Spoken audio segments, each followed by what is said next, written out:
All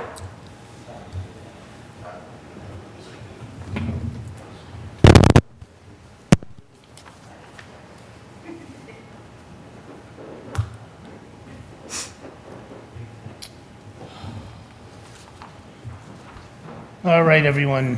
Welcome. It's Thursday, March 26th. This is the Lunenburg Finance Committee. In accordance with the requirements of the open meeting law, please be advised that this meeting is being recorded and broadcast over the Lunenburg Public Access Channel and on Facebook Live on the Public Access Facebook page. It will be uploaded to the Lunenburg Access YouTube channel after the meeting. There is also a Zoom link, as well as a call-in number that can be found at the lunenburgma.gov under calendar where this agenda is. And with that, if we can stand for the Pledge of Allegiance.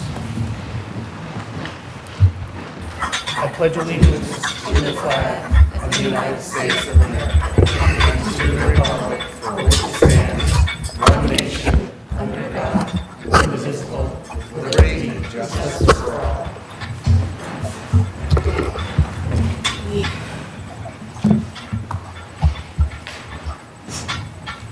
All right. Are there any announcements from anyone on the board? I don't have one. All right. Is there any public comment from the public? And just be advised, this is a public hearing as well, so there's opportunity to make comments during the public hearing. Ron Delacio, 181 Reservoir Road. I just had a question slash concern. It says that later on the agenda, you'll be discussing the warrant articles, and I have not physically seen the warrant articles. Horrible sound.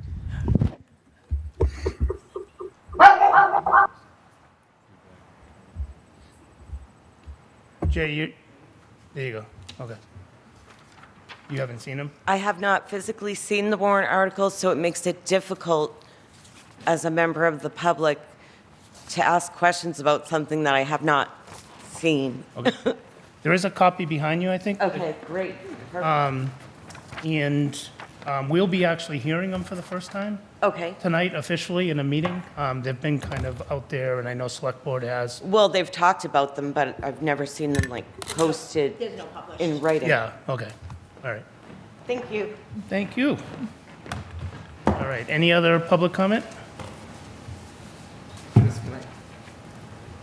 Go ahead. I'm not commenting as a member of the school committee. Okay. I just wanted to comment. Anthony Scullenbrini, 92 Beale Street. I wanted to say this publicly because I think it's worth saying, but after our meeting last Wednesday, I was a little down in the dumps. I was a little pessimistic. And on Saturday, I got a call from somebody, and I returned that call on Sunday. And this person is a tireless advocate for the town and a positive person no matter what bad things are happening. And I want to thank Anna for a conversation that really helped me sort of refocus, because I knew that we were going to have a long week this week with 3 meetings, and I don't think I was in the right mindset before. And so I just want to say thank you very much. Thank you. And thank you for the work you do. All right. Anything else? Excellent. All right, so first up, I'm going to ask for some help. Tom, I made you co-host. If you can watch the participants for anyone coming into the waiting room, and just let them in. Jean, you're also a co-host, so if anyone pops in, just kind of a team effort here, because if I'm driving, the police chief will tell you shouldn't be distracted when you're driving, and that is a bit of a distraction, right?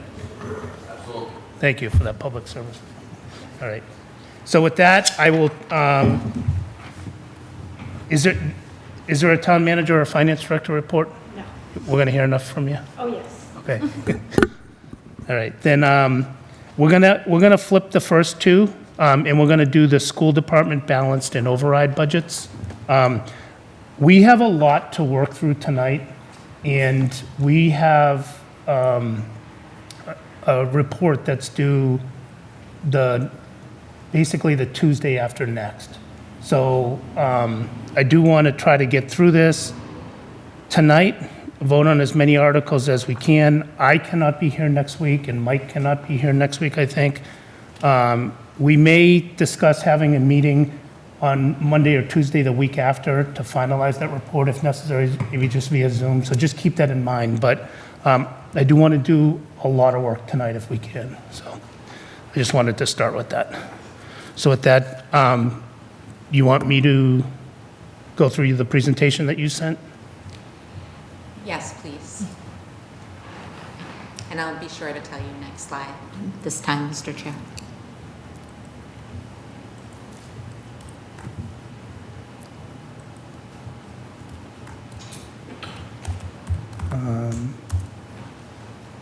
All right. Excellent. I'll start. I know there's a lag. So I want to start and end in the same place, that the budget cuts that we are proposing. Can you actually hold on for 1 second? Yeah. I actually, sorry. It's okay. Can I have a motion to open public hearing or continue public hearing? So moved. Second. Okay. All in favor? We're going to have to roll call. Jay, Aye. Tom, Aye. Mike, Anna, Aye. Tanya, Aye. Jean, Aye. and an aye for myself. All right. So we are in public hearing. Sorry about that. No problem. So we're going to start and end at the same place, discussing the impacts of the budget cuts that we are proposing in order to get to a balanced budget. And on the slide, first slide, please.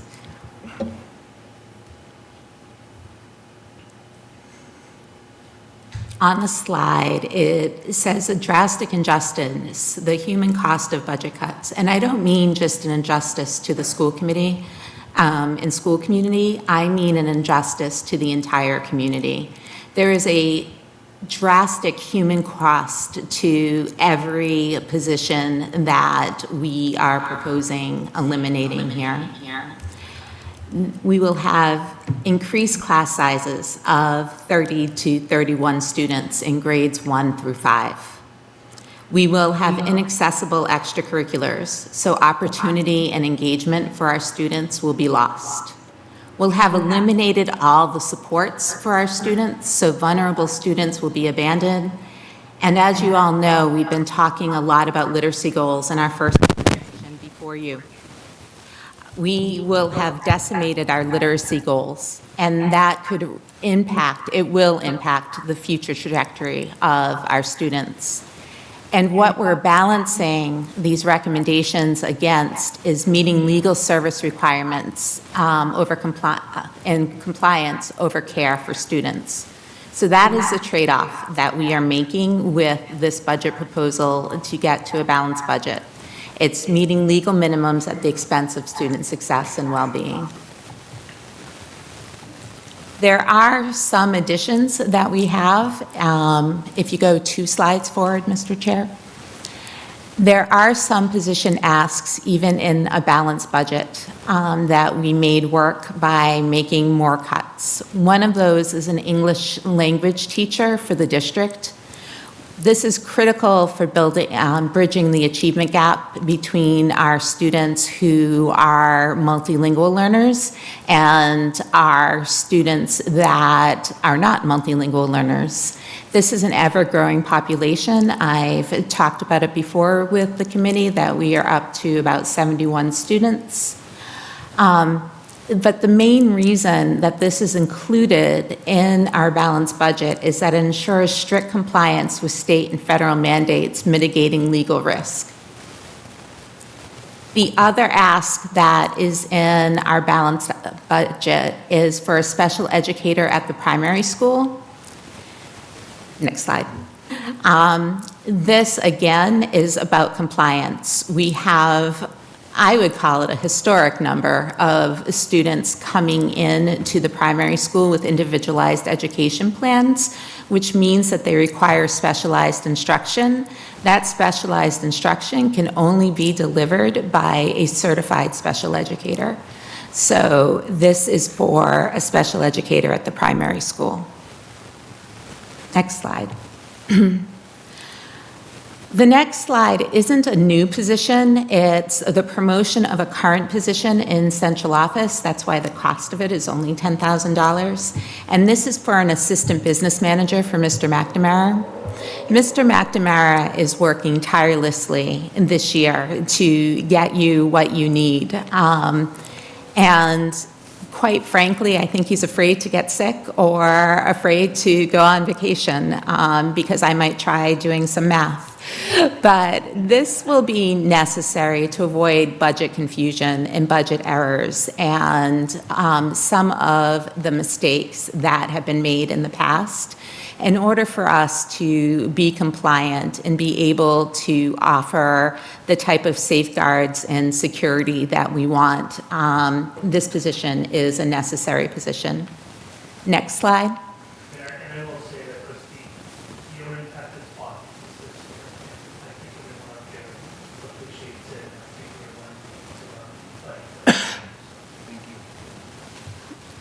Thank you for that.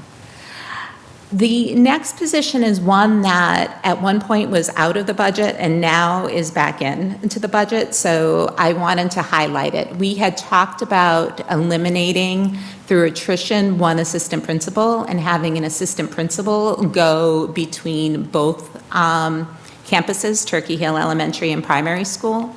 However, after thorough consultation with the leadership team, what we realized is that if we have classrooms of 30 to 31 students, that just wouldn't be a feasible model. Each building would need its own dedicated assistant principal to provide support to those classrooms, as well as leadership support to the principal as they're dealing with a variety of behavioral issues, academic issues, and trying to still somehow be academic leaders in their building.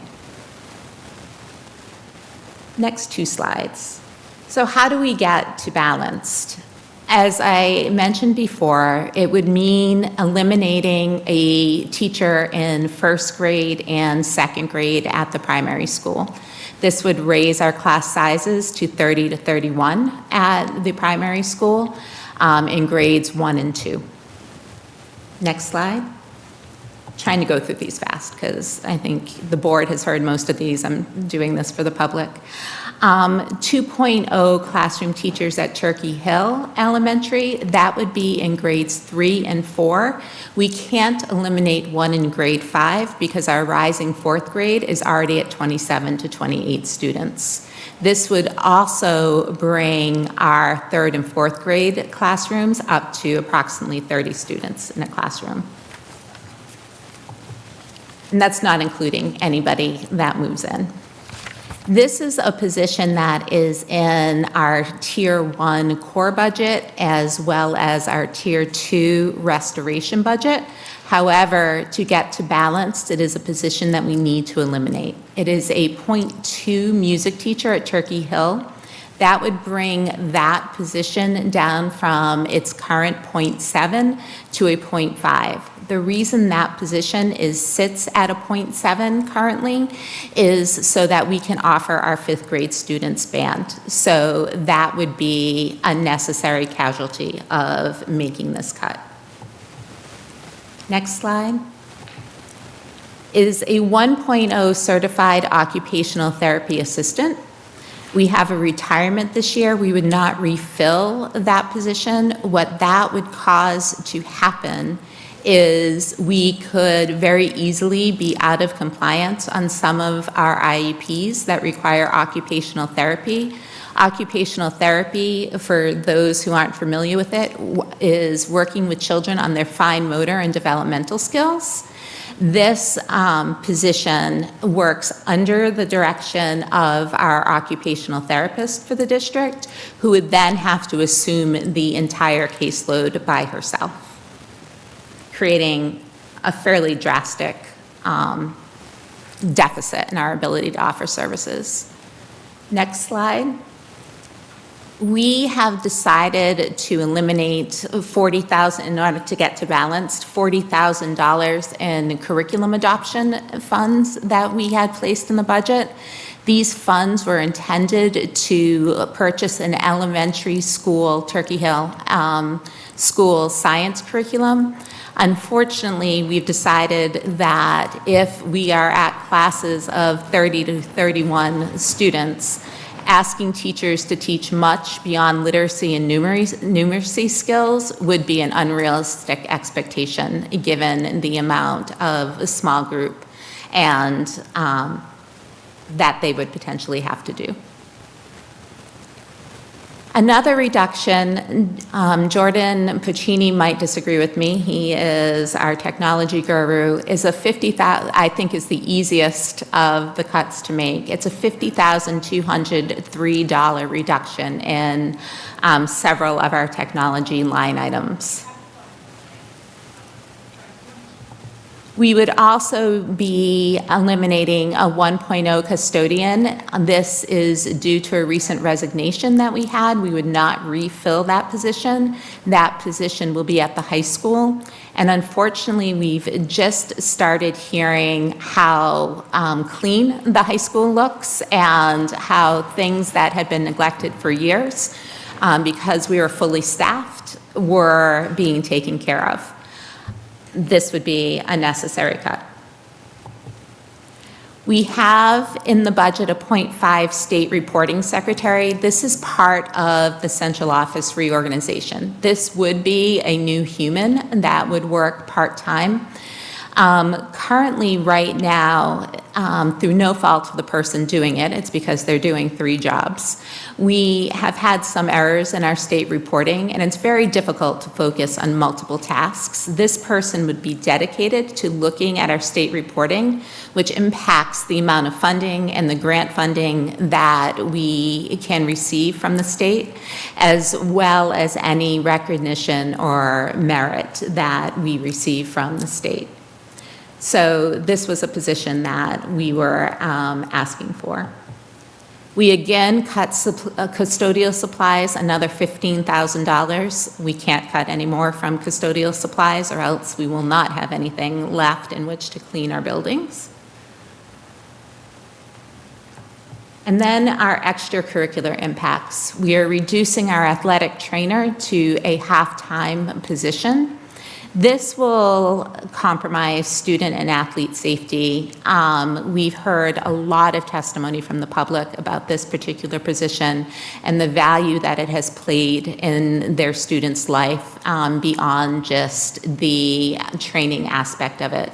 We have a student that has committed to a Division I school to play lacrosse because she was able to get the medical services that she needed on campus. We have, I think it's actually the same student, who is going to her after high school plans are to study athletic training so that she can be an athletic trainer. This will potentially result in some of the emotional support as well as the physical support that our student athletes are receiving. There are 3 sports that we would be eliminating. The first would be girls lacrosse. These were chosen because they're currently our lowest subscribed sports. Girls lacrosse, and this is the coaching salary that we are seeing on the slide. Our girls lacrosse team currently has 12 members on it, so that makes it one of our 3 lowest subscribed. However, as I said, we have a goalie that's committed to a D1 school, which is very exciting.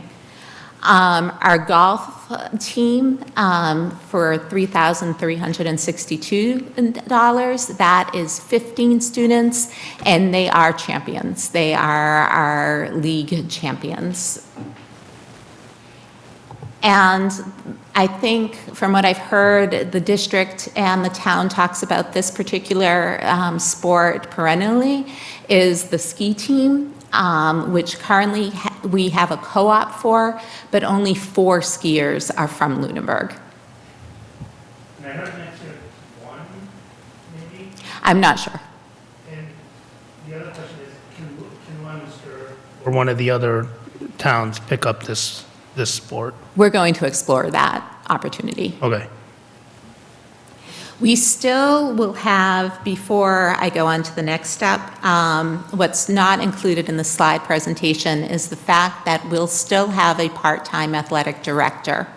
Ms. Burns has graciously extended and negotiated an offer that allows her to stay doing both roles, though shifting more of the athletic director role until after school, allowing her to be more present as the assistant principal at the high school.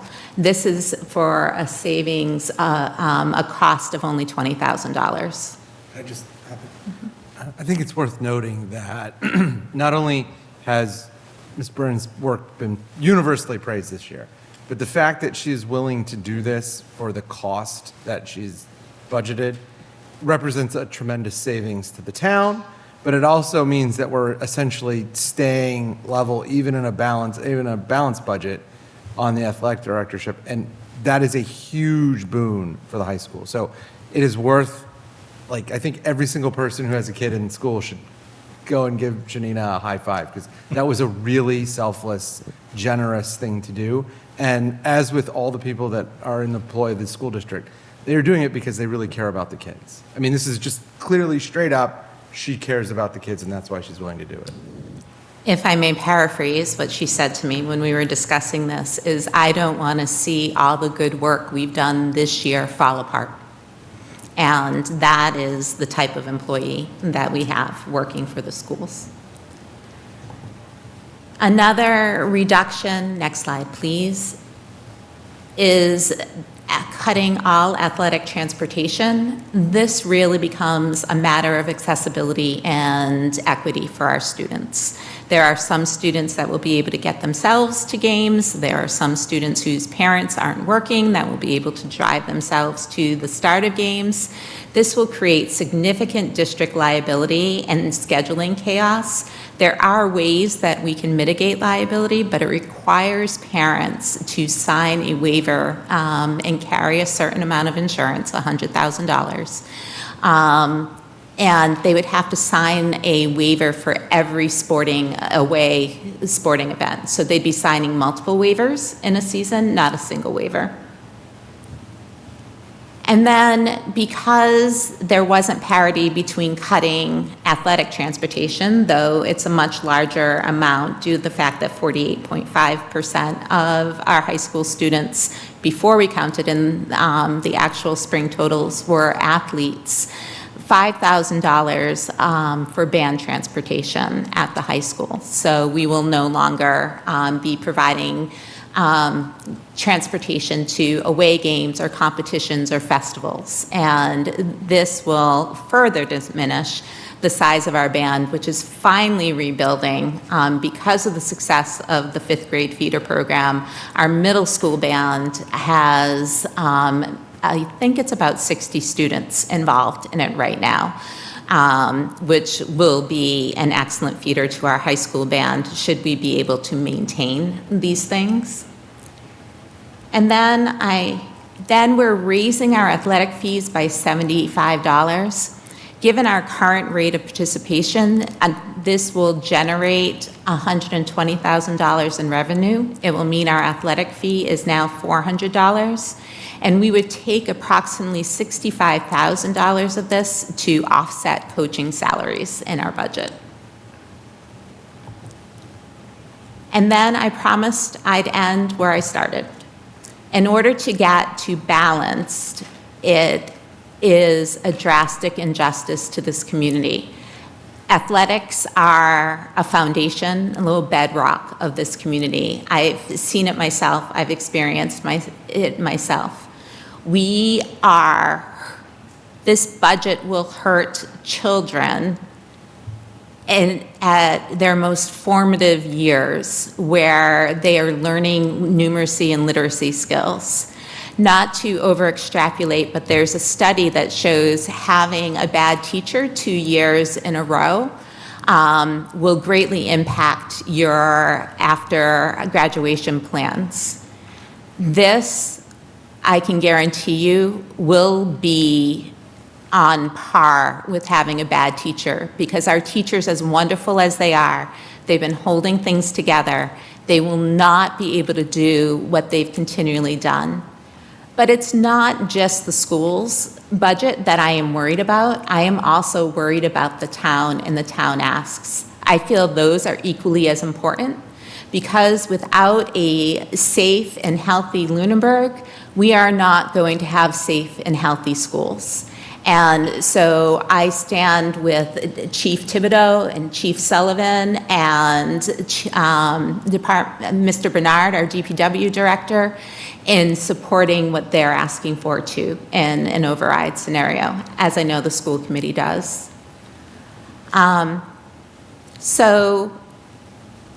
I sent to the chair, I don't know if you had a chance to disseminate it, a link to a website that I have started to build out today with FAQs about what's in different levels of the budget and what is not in different levels of the budget. So I just went through the balanced budget scenario. In our core budget, the proposed additions are a 1.0 paraprofessional in kindergarten, a 1.0 interventionist at Turkey Hill. An interventionist is a teacher that is the stopgap before special education. She or he takes small groups of students and really works to improve their literacy and numeracy skills. The next two additions are packaged. It's a 1.0 bridge program teacher and a 1.0 bridge paraprofessional at the high school. This is exactly what it sounds like. This Did is send that to everyone, You right? did. Okay. Okay. This provides a bridge for our students who may not be quite ready to access what comes next for them in high school, whether it be through their grades or through social, emotional issues that they have. The classroom does need a teacher and a para, because we try to include these students as much as possible, and the para would provide classroom support. The related cut for adding these is the 1.0 interventionist at Lunenburg High School in the Tier 1 core budget. We felt that while serving different groups of students, the primary function was similar enough that we could potentially reduce the impact of the ads by eliminating the 1.0 interventionist. We're also asking for a 0.4 music teacher at Lunenburg High School. This is to increase the amount of elective offerings. Right now, our students for music and performing arts have access to chorus and band. This would allow us to restore a previous cut that was made and restore this position to full-time. A 1.0 world language teacher at Lunenburg High School. Without this world language teacher at the high school, there will be changes into how 8th grade world languages are delivered.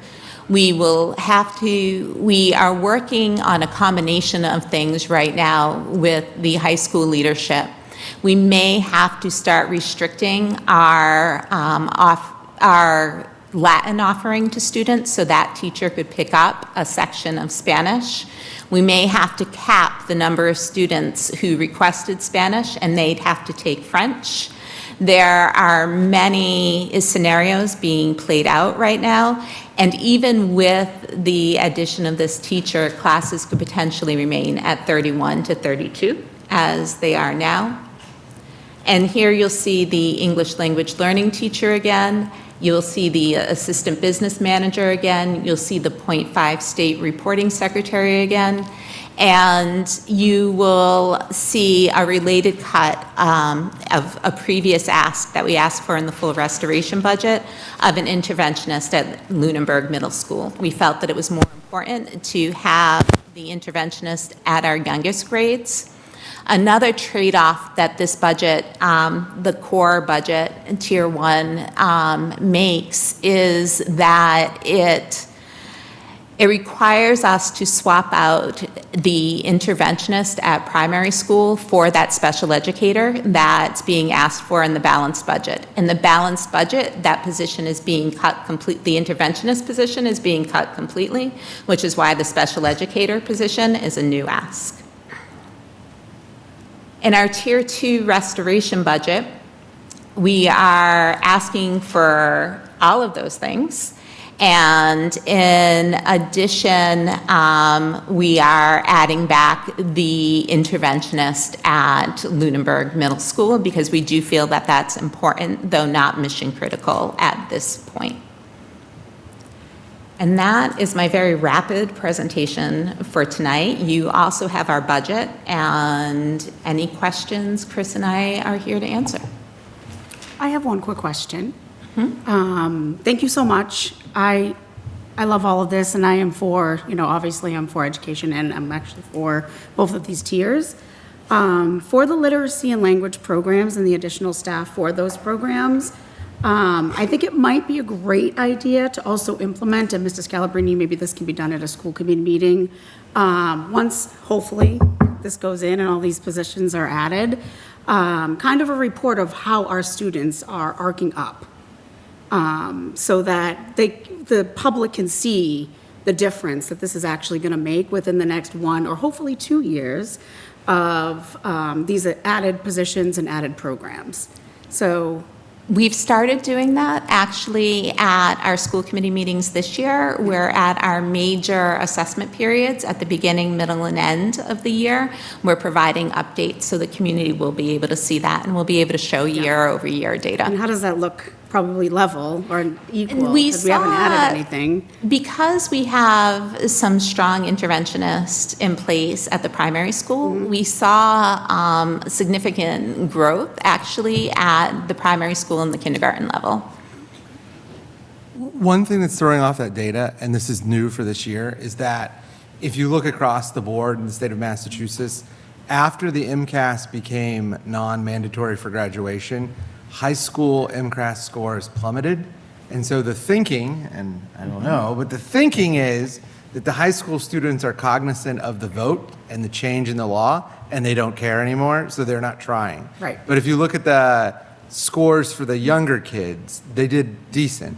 The other thing I want to point out is that the school committee, at least for the last 5 years that I've been on it, they had a once-a-year review of the assessments, and by doing it 3 times a year, we're hopefully giving more data for a longitudinal perspective. Yeah, and I think the concern is that third grade level, maybe. Yes, that's the one that's the problem. So it would be great, I think, if you even just say in your presentation, we're going to be tracking this and we're going to be putting this out, so the public can see. We track it all the time.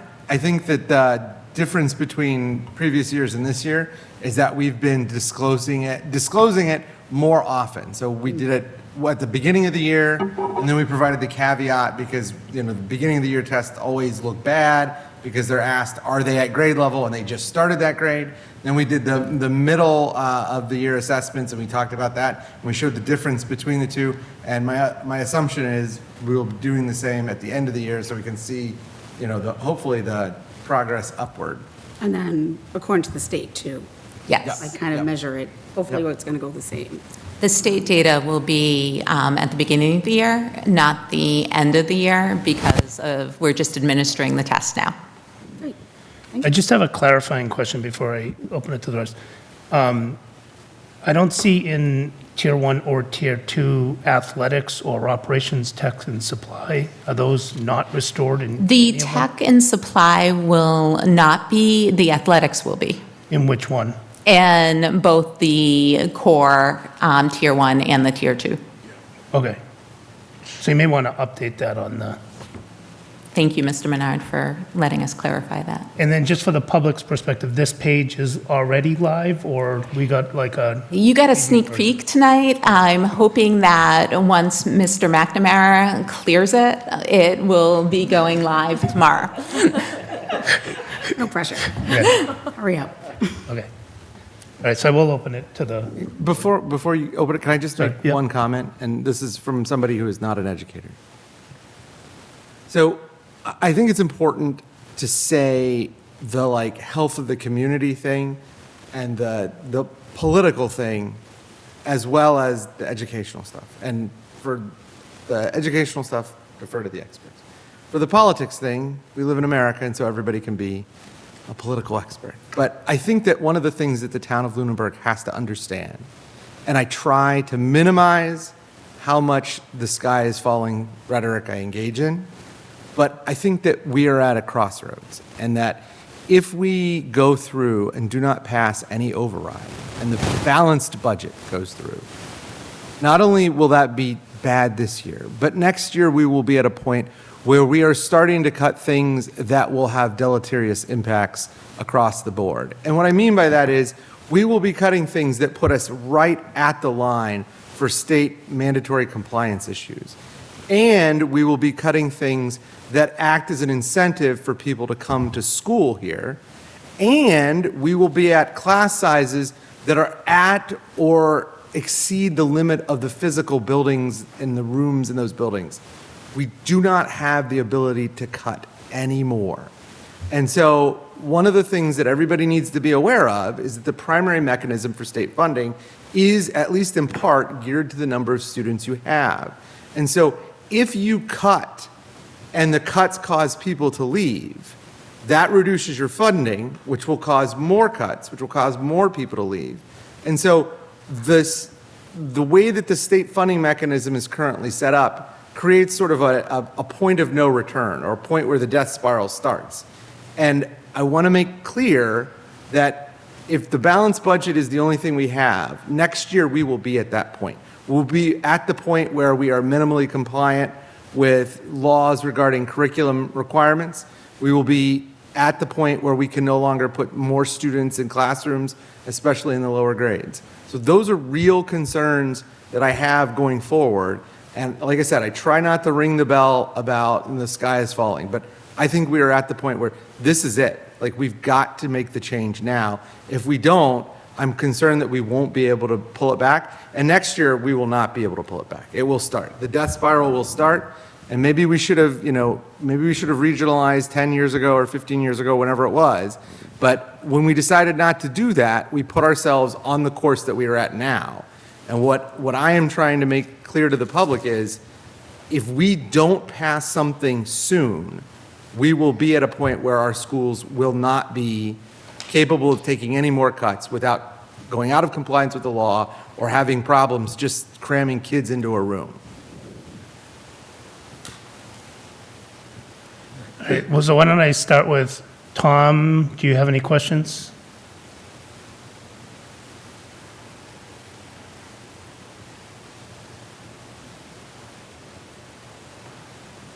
You're mute, Tom. Sorry. I don't have any questions right now, but I will in a minute. I'm looking at a few things here that I did not get a chance to look at before. So, Okay, thank you. Jay, did you have any questions or comments? Not at the minute. Okay, thank you. Thank you. Mike? Yeah, on the core budget, Tier 1 tour core budget, in your proposed reductions, the two interventionists, we don't have those now, correct? We currently have a high school interventionist. We do not have a middle school interventionist. It's being cut from our restoration ask, which is our major ask. Okay, so it's, all right, so the middle school one's really not a reduction, it's a reduction from what you'd like? Okay. All right, thank you. Good, That was it? that was it. Okay. I'm going to bounce back between comments and questions just because I was taking notes. My first question is, on the budget spreadsheet that you gave us, you have the balanced, and then the level service, the core budget, and the restoration. The level services is as everything as is today? Yes. Yes, which we are quickly coming to realize is not sufficient for our students making progress. Okay. All right. And was not as if you called it level service and made some strategic changes on that, on, The changes, though they may seem many, were very strategic. There On is- that one budget? Yes. Okay, okay. And that's still $700,000 above, 761 above the current available funding? Correct. Okay. There's a comment.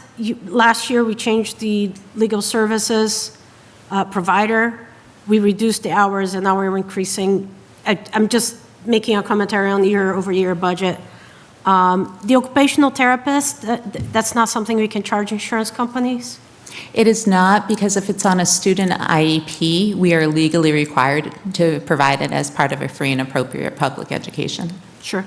When you listed the cost to include for adding employees and reducing employees, were the insurance costs on that, or just the personnel?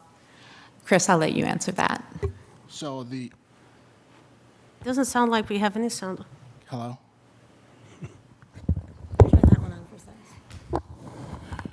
They were included, and they were in the slides. So if you noticed in the slides, some of the numbers might have seemed relatively large for a teacher. So the health insurance was figured in based off the fact if they took the highest level family plan possible. Okay. So on both sides, okay. Correct. Just as part of, I know last time you were here, I had brought up the social workers, and you said that you had made a phone call. Did you hear back? And I've made several phone calls since then, and I still haven't heard Okay. back. I know, after hearing your presentations and your concerns about it, one thought I had, if maybe if they ever call you back, maybe trying on the upper grades to see if there is trying in a smaller level to see if there is a possibility of success, and then maybe expand it if they ever call you back.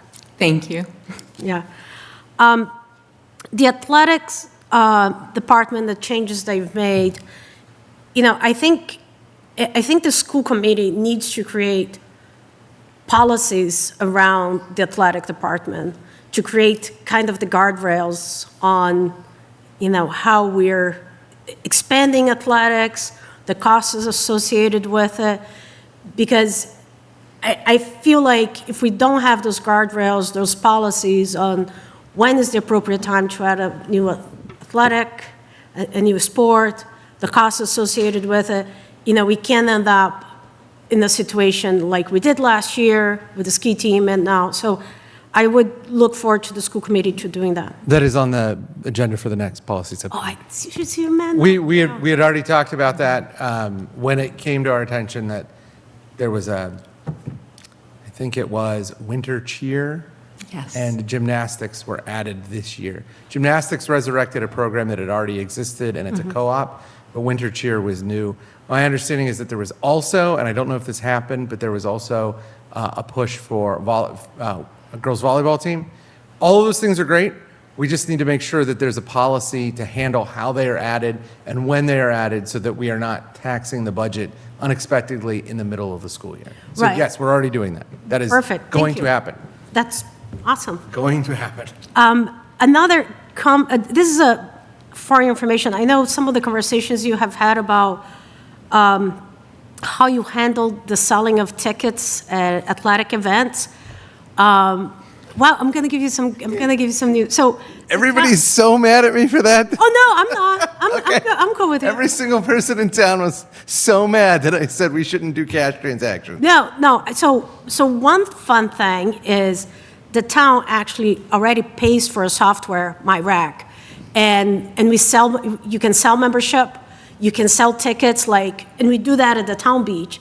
It'll be, in my opinion, it'll be great if we can wrap the school services on that, and that way it takes a lot of administrative overhead on selling tickets at the door and not, and you can take cash, you can take credit card, and maybe you might be able to expand the membership type of style that ends up being a moneymaker versus not. So that is a thing to that. At the town beach, we have been able to sell memberships and sell it at the door, which at the door I did not look at this year's number, but I know in the summer of '24, we had 1,400 unique people walk into the door. That's a big number, for Town Beach that's operating for 6 weeks. But anyway, it's a service that we only use, 3 months out of the year for that specific. It also manages scheduling for facilities extremely well. So I'd love to sit down with the permission of the town manager and walk through whoever handles that, because it might be a tool that we already pay for, and we can set it up so that the funds will go, like, whenever they collect the money, the accounting team in here, because you set it up, it goes straight into the school revolving fund, so there's very little touching on that, so. Just so that the committee is aware, the current software that we use was an extension of an existing software. It was Huddle, right? Yes. So the gate management software that we use was part of Huddle, and Huddle provides a ton of sports-related IT services. So we did not buy anything new. We just extended or expanded what we already had. I think there was a small fee for that. I would love to find some solution to this. As you know, I proposed it in policy subcommittee. We brought it to the school committee. I was laughed off the stage because people wanted their children to be able to make change. So I totally like this idea. I'm just saying. Take it on, Anna. I'm not. In my prior experience, it was a candle not worth the book. But yes, I'll look at it again. Yeah, I'll be happy to help facilitate it. And there's a software that is actually used in a lot of rec departments, so it's more suited for this kind of event. So while like Dr. Thurman, you said you're looking for a healthy Lunenburg, support for the chief, for the two chiefs that are here, the DPW. I had this criticism. It was a criticism at the tri-board, and I will repeat that I don't put every request that we've seen on Tier 1 to be at the same critical level. Unfortunately, I'm just the person making suggestions, and I will renew that for now, and I always will get behind whoever I need to get behind. The only operational budget override that has ever passed in Lunenburg was actually only a school budget, a school override. All the other ones have been said to be no. I also believe that the smallest of the requests are the ones that are more likely to pass. So I appreciate what you're saying, but I don't put every request that has been shown to us on Tier 1 to be at the same critical level as classroom teachers. Anyway, so those are my comments. Thank you. Thank you, Anna. Very good. Any comments, Tanya? I didn't know we were doing one round robin, so I apologize. I didn't No, know it's that. all right. No, I don't think so. I think the one question that I did have is you were talking about an assistant principal full-time at Turkey Hill as opposed to having this principal split between two campuses based on class sizes. If these overrides pass 1 or 2 and we're adding staff to those classrooms and those classroom numbers go down, are we going to be altering that position, or are we just going to keep that position? That's the current position that we have now. Okay. And anybody who has a child at primary school can tell you how busy Mr. Smith is there. And Mrs. Cormier, Dr. Cormier, excuse me, is just as busy at Turkey Hill Elementary School. They are constantly running. Okay, so what was the correlation between keeping him, cutting him? Because we added it into our balanced budget because we felt that it was that essential to maintain. So that won't be coming off regardless of classroom Correct. size? Okay, that's it. I just want to thank you for the presentation. It was great, and I appreciate all the work you put in to developing this plan. Thank you. Yeah, I mean, I'll echo that as well. I think the presentations this year have been excellent, very understandable. The discussions that have gone on have been really good, so I appreciate that. If we do go to a position of a balanced budget, if that's what the town decides, I do think you need to start having discussions about telling the state that unfunded mandates will be mandated when they're funded. And bring in lawyers. I'll pay for lawyers if, for that kind of thing. If they want to increase their budgets, their Chapter 70 funding to us by 1.3%, they're going to stop getting services. And we need to start pushing back and get 213 other communities to push back with us. So I think they've put us in a really bad spot. And I think, one thing we're going to go through later on is when we look at the effect of, normal increase to the raise and appropriate, to the, to the Prop 2.5 increases, plus the Tier 1 and the Tier 2, we're going to see some extremely large numbers for people who are in expensive homes. And just because you're in an expensive home doesn't mean that you necessarily have a high income. So I think you guys have done everything you need to do on this. I don't think you're excessive in any of your asks. I'm not saying that, but we're going to have hard decisions if at least one of these overrides does not pass. And it may be, in my opinion, lawyering up and pushing back on the state. So, so that might lead you towards don't do the reporting.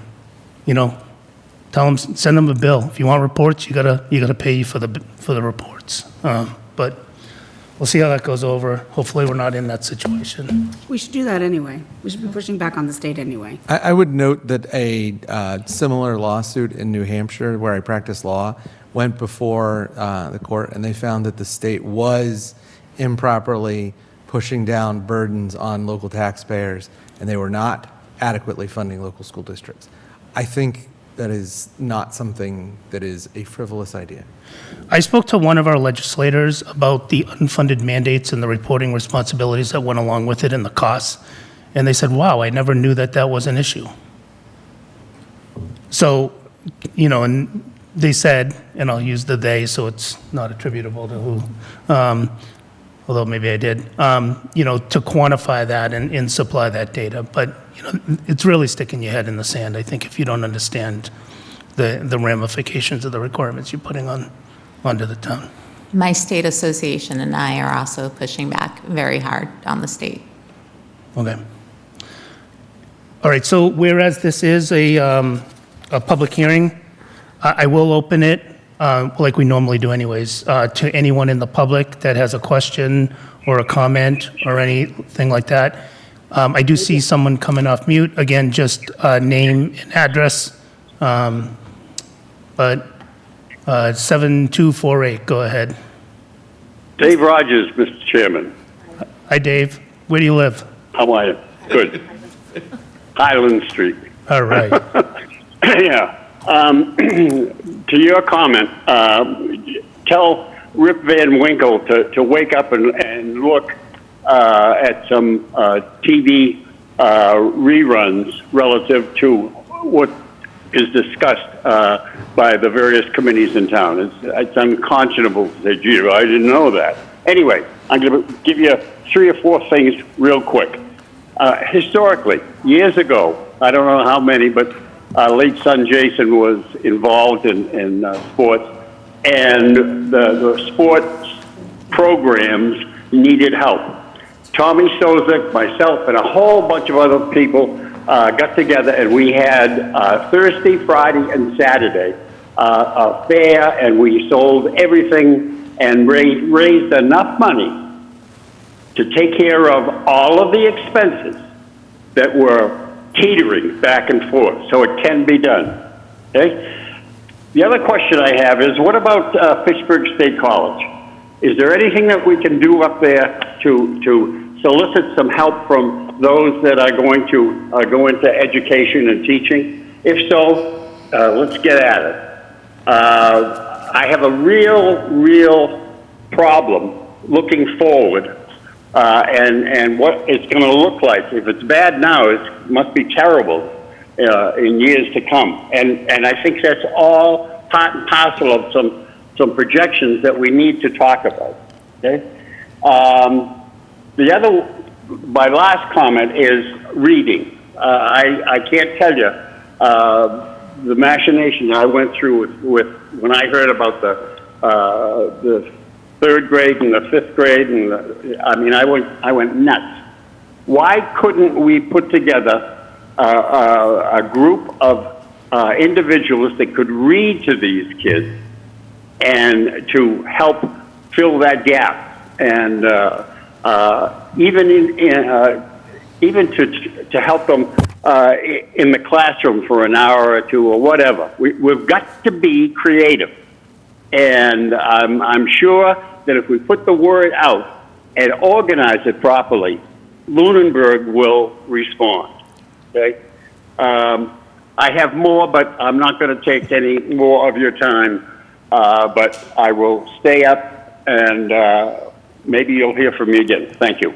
Mr. Chair, can I respond Absolutely. to Mr. Rogers' last comment? So I hope all of our seniors stay tuned with the senior center being led by Mr. Rabbit. We are gathering a cadre of senior citizen tutors, or adult citizen tutors, for our third grade students who will come in and read to them and be read to by them. Dr. Sarfti, our Director of Teaching and Learning, is organizing this and will be doing the training. So watch for more information coming. And Mr. Rogers, I hope you volunteer. I'd love to see you at Turkey Hill. I did mute you, Dave, if you want to say anything. Here, we have the flyer here. So one other just note, I think you and Muir have been, the library director, have been talking about maybe some curriculum through the library, not curriculum, I guess, but some programs to the library to maybe help with that kindergarten reading score. And the other thing you may want to look at is, I think National Honor Society has requirements for volunteering. Oftentimes, about 2 weeks before it's due, they're rushing around looking for something. But I do know that there's been projects in town that have provided real value to the town. So, it might be another avenue to help solve. Maybe it's on the town side, maybe it's on the school side, but it's one budget in the end. All right, Laura, you have your hand up? Yes, thank you. Laura Baruchin at 389 Mulpus Road. I'm commenting, as I have at many of the school committee meetings, both as a parent of a senior, a 10th grader, and a band member as well. I appreciate everything that the school committee has done to present the budgets. I said it's never been as transparent as I've seen during this process, and so well done, well thought out. None of this is a good answer. And I'm going to reiterate some comments I made last week at the meeting when there were 117 participants on the phone with me, or on the Zoom, and others in the room as well. It is critical that if you have a stake in this town, if you are, you use the facilities that this town offers, the school, the roads, the ambulance, the police, that you get out on May 2nd and show up at the town meeting. And that you then show up on May 16th and you vote. We have control over our town. There's little sometimes that we can control in our world, but certainly this budget process is in our control. And it is terrifying to me as a parent, and as my senior as a special needs as well, terrifying to me to think of what next year will look like without this override passing, because I can't even imagine being a teacher in a classroom with 31 first graders. And I've heard repeatedly, physically, how will you fit that many people and that many students in a room as well? It's just, I remind the parents, I remind taxpayers that this is our year, that we are at a crossroads, that we will need to make massive cuts next year. And that's not the town that I know we want to live in. That's not the town, certainly, that others want to move to. That isn't what keeps our property values up. I will say, as president of the Music Aiders as well, I will say we do have the largest sixth grade band right now. Mr. Ballister, I believe, let me know that last year, the fifth grade band, the kids that started the fifth grade, 90% of those kids finished the fifth grade band and now have moved into that sixth grade. And that's really encouraging, for our program and for our feeder program. The Music-Aiders are committed to help filling the gaps that, that these budget cuts will mean for our music program, because we just all feel so strongly about the benefits that it's given our kids. And I just want to remind people, get out on May 2nd and on May 16th, because this is something that we can really have an impact on, and really for the good of the teachers, for the administrators, and for our kiddos. We really do need to make sure our voices are heard. And I, again, appreciate everything that, that the school committee's been doing. So thank you. Thank you, Laura. Are there any other comments or questions? From the public? No other comment? All right. With that, again, I thank you for joining us again and for all the hard work you've done. Mr. Chair, I have to go home and put my boys down. May I be excused? To bed, to bed, to bed. They're children. We're in a farming community. They're children, not horses. Of course you can. Thanks.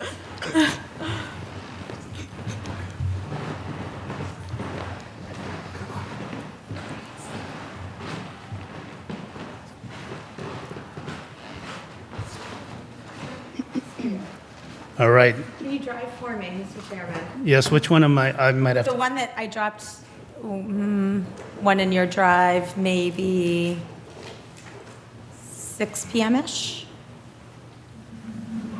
Had a missing one on the other one. Do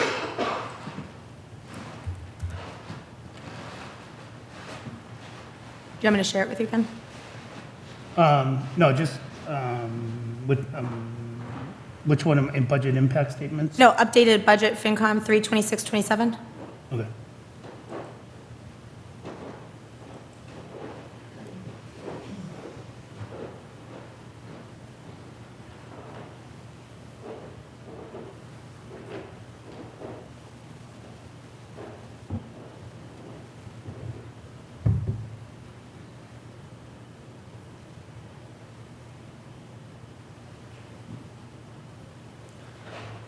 You want me to just share? No, I got it. Oh, you It did. just took a second. Apparently cutting back on Wi-Fi or something.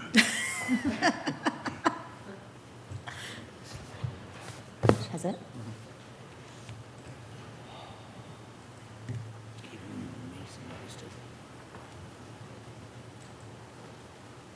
Oh, you messed up my first slide. I did? Yeah, that blue just moved, but that's okay. Okay. Sorry about that. Okay. So, good evening, everybody. I've been before the Finance Committee over a number of weeks, but last presented the preliminary budget on February 19th, 2026. And since that time, we've done a couple of things. So the preliminary budget that was presented was unbalanced at the time. So since that time, we have balanced the budget, and in doing so, included fourth shift fire in that balanced budget. We have also identified some restorations, which would be in a Tier 1 override, as well as some small additions in a Tier 1 override, and some restorations and additions in a Tier 2 override.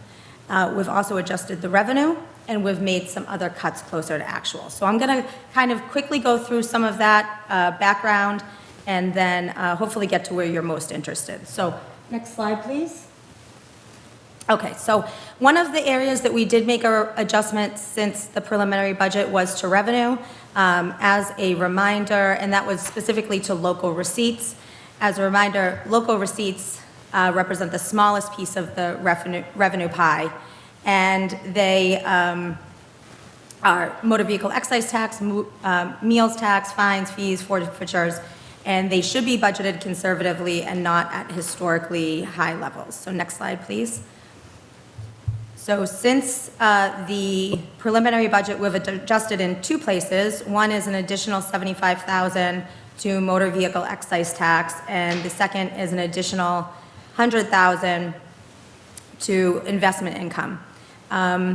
While we recognize that there are other local receipts that are turning back high, we also recognize that free cash plays an important role in the community. The Division of Local Services recommends that a community has between 5 and 7% of its operating budget certified each year as free cash. And in the last 10 years, the town of Lunenburg has only met that mark 3 times. So we are historically coming in under what the recommended level of free cash is. So that's one of the reasons why we have decided not to adjust local receipts any further. Additionally, we've made a lot of cuts closer to actual on the expenditure side. So we know that we may not be turning back from there as we have. And lastly, this is the area that will be most impacted by the economy. So if investment income stays strong, motor vehicle excise tax stays strong, and the economy stays strong, we can take a look at pushing this again next year based on also seeing where the efforts or effect of our reductions on the expenditure line is playing out. Can we deal with a couple things as we're in this slide? Sure. Okay. The school department revenue, which is the revenue that we get from preschool tuition, we have historically, like since 20 even, like the actuals through COVID were down. But once we came back from COVID, where kids were in school, we have, consistently been over 150,000. So I'm going to address the very first thing that you say, that, the DLS recommends that we are between 5 to 7% and all that. So that's a recommendation. And I don't think it's one that the DLS comes back and punishes us if our finances are in control. 2 town managers ago, Carrie Spidell, who's now the town manager of Concord, she always kept us in a much shorter leash on the free cash, because free cash becomes sort of a slush fund and prevents us from making strategic decisions with our money. And that I see as, financially speaking, a problem, to just have a slush fund that, in the end of the day, we're going to come up with ways of using. So that's the problem that I see. There is no, although they make a recommendation, it's not mandatory.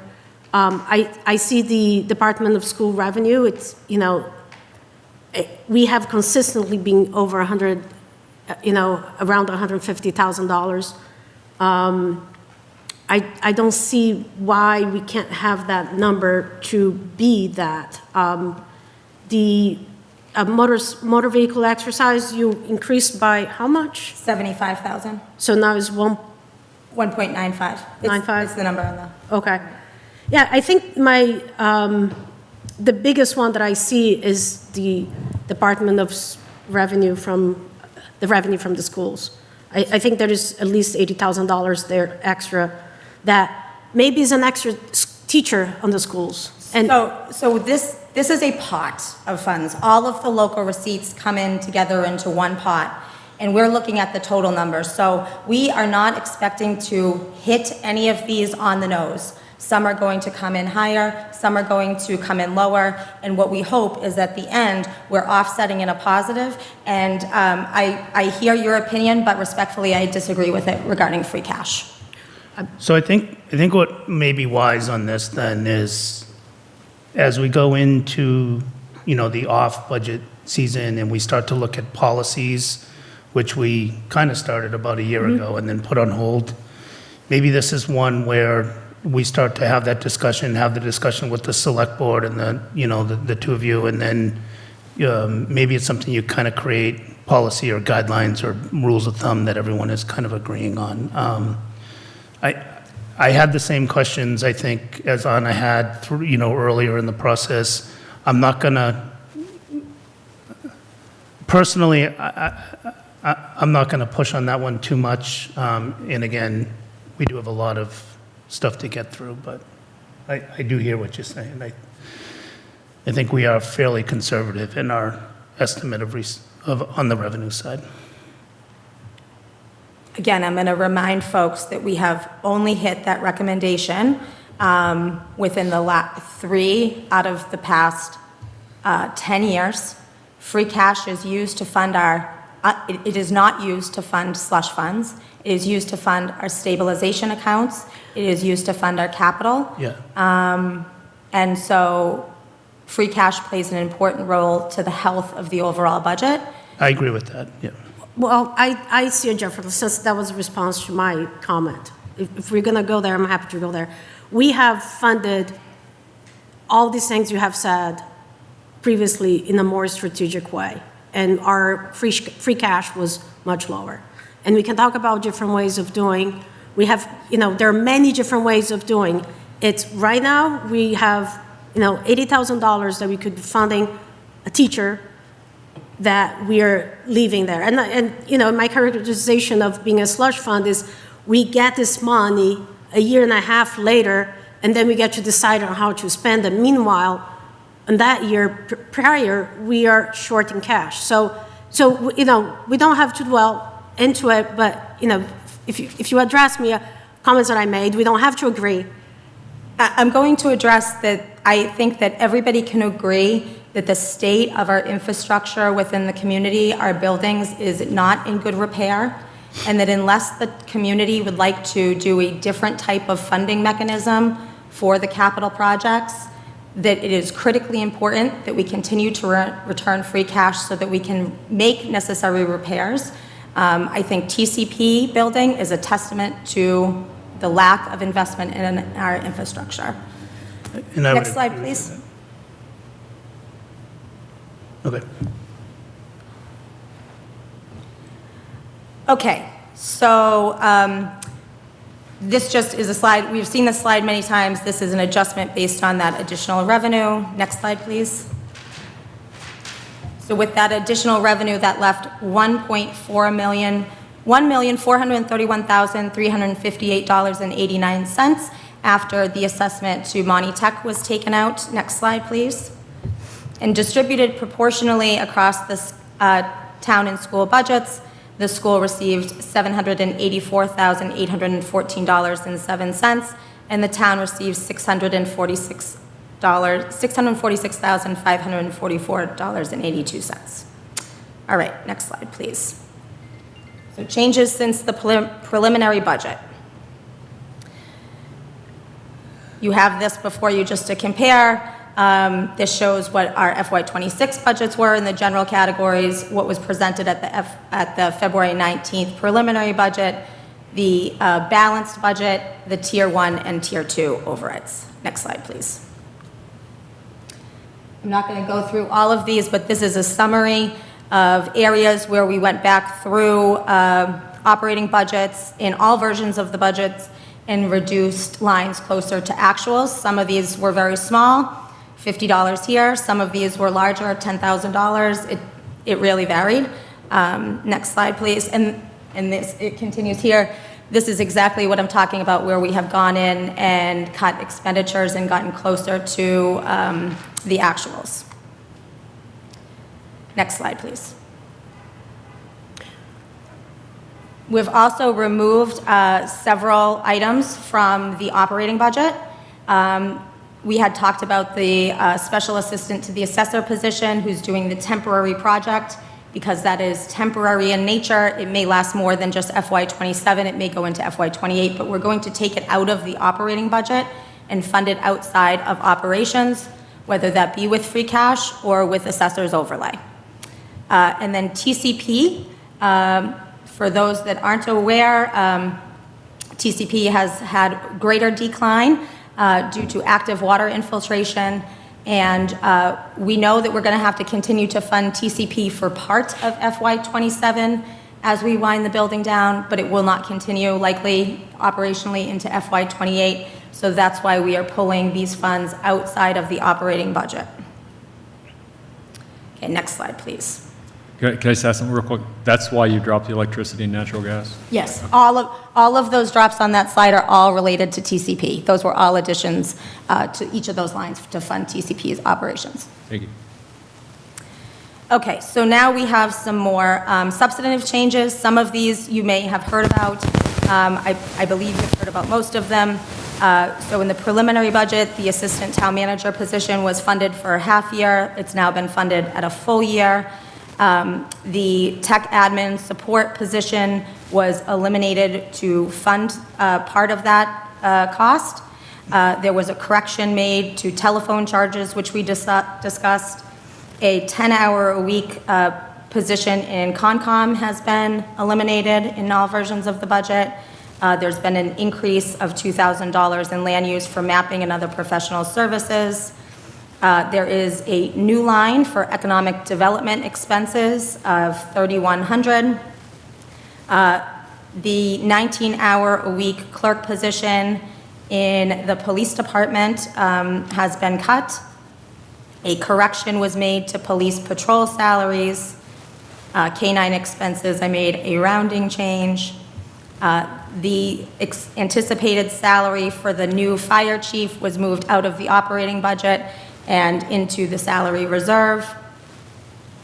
The administrative assistant for the Board of Health has been reduced as we are reorganizing that position and combining it with other land use functions. There was a correction made to the assistants at the meal site assistants at the senior center, and there were corrections made to retiree and town health insurance. Are these changes, when you say updated, is this updated to the balanced budget or to the tier one? So To the just preliminary. These are updated in the balanced budget. the balanced budget, okay? On the health insurance, does that include the PEC? This is retiree health insurance where there were corrections. So Okay. The PEC is still in the process of voting, but it is likely that they are going to vote to affirm the changes. There's roughly a $200,000 savings across town and school budgets that will be yielded from that. I am not planning on adjusting the health insurance budget accordingly for the town actives, as any overages there will be used to offset snow and ice if we can cover it within that year as a transfer at the end of the year. Next slide. So the FY27 budgets. Next slide. We have 3 budgets. We have a balanced budget, a tier 1 budget, and a tier 2 budget. This slide? You got it. The balanced budget is $49,925,699. $2,354,000 more than that is the tier 1 override. And then $3,245,000 over that is the tier 2 override. So next slide, please. Tier 1, roughly a $2.4 million override. The average single-family home in Lunenburg is assessed at $517,296. Their current tax bill is $7,440. And the impact of a $2.4 million override alone, so not including the regular increase from Proposition 2.5, just the impact of the override, is $506.95 on top of that $7,444. And that's on top of the 2.5? Correct. Yeah, so just, I had talked to town manager right before. I was pulling stuff together today when I had a free moment, and she was busy as heck pulling these slides together. But right before the meeting, I had dropped a table in the town report folder. I don't know if you guys got a chance to see it. That is something that I'll need someone here to kind of make right, probably with the help of the town manager or the finance director over the next week. But Because your numbers don't match up to this. yes, that is right. Okay. Yeah. I just wanted to. Yeah, because my numbers built first towards just the balanced budget increase to taxes, then tier 1 and tier 2. So this is showing just the impact of the override. His is more right. Right, his is what the actual increase will be. So you already have the Proposition 2.5 increase that would be occurring regardless of any override. So his combines that increase together with the effect Right, of so, this. so really the impact is 506, but in reality, the increase over the 744 is more like 700 and something. I haven't looked at the math. Yeah, I do need someone to look at the math because I think I took the increase, but I didn't factor in maturing debt and some other stuff that would impact it. So I do need you guys to just double check what's in there and put the right values in. Is a question, is it 2.5 plus whatever percentage it is? So is it a percentage on top of a percentage? So, but your average tax bill does not increase year over year by 2.5% necessarily.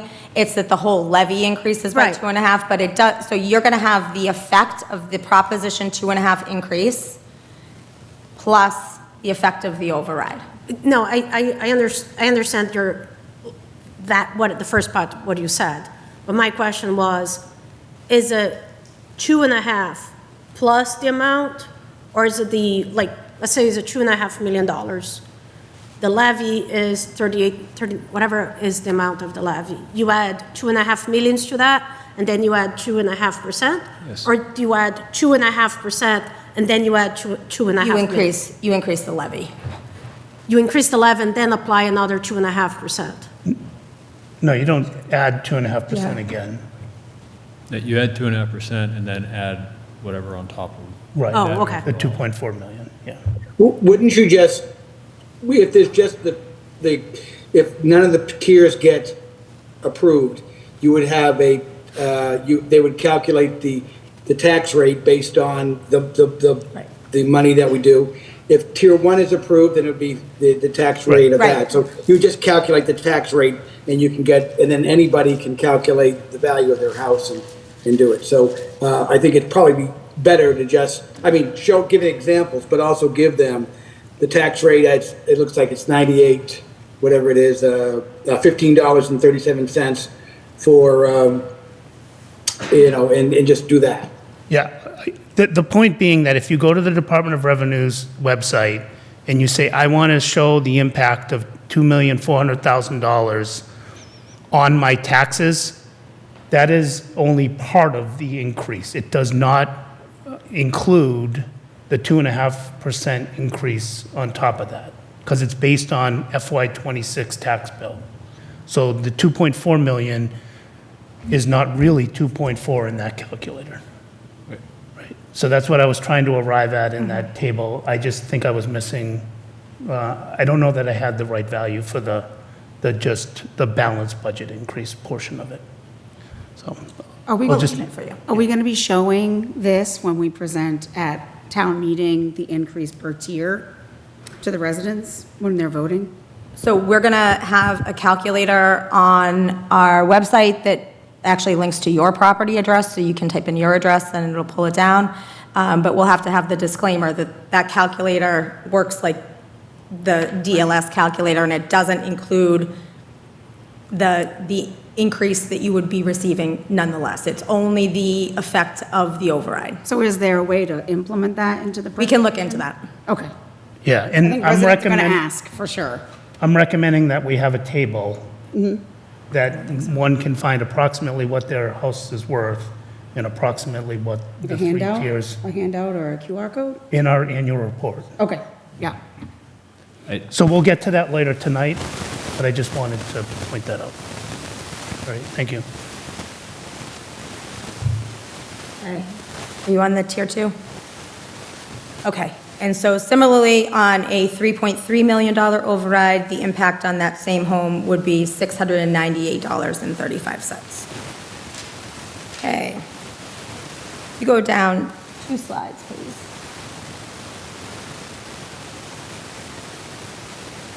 Your feedback. Is it Tom's fan? Well, Tom's muted. Oh, is he? It's somebody online. Everyone's muted. Jean is not. Jean, Is it Mr. Rogers? I hear a phone. Yes. To Anna's point, I'm not going to use the right categories, but what's the line item that deals with retirement that we must have, a couple $100,000 in that right now. Oh, OPEB? Yes, thank you, yeah. And this is not a popular point, but I think it's a common sense point. The obligation is in the mega millions, correct? It's For the- a very for the- large obligation. We're under 10% funded.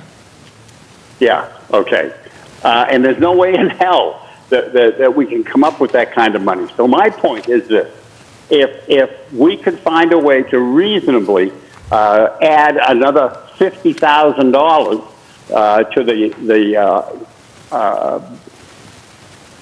budget that we're trying to reconstruct, every little bit helps. And I know that this is probably not a popular position, but nonetheless, I wanted to share it. Thank you.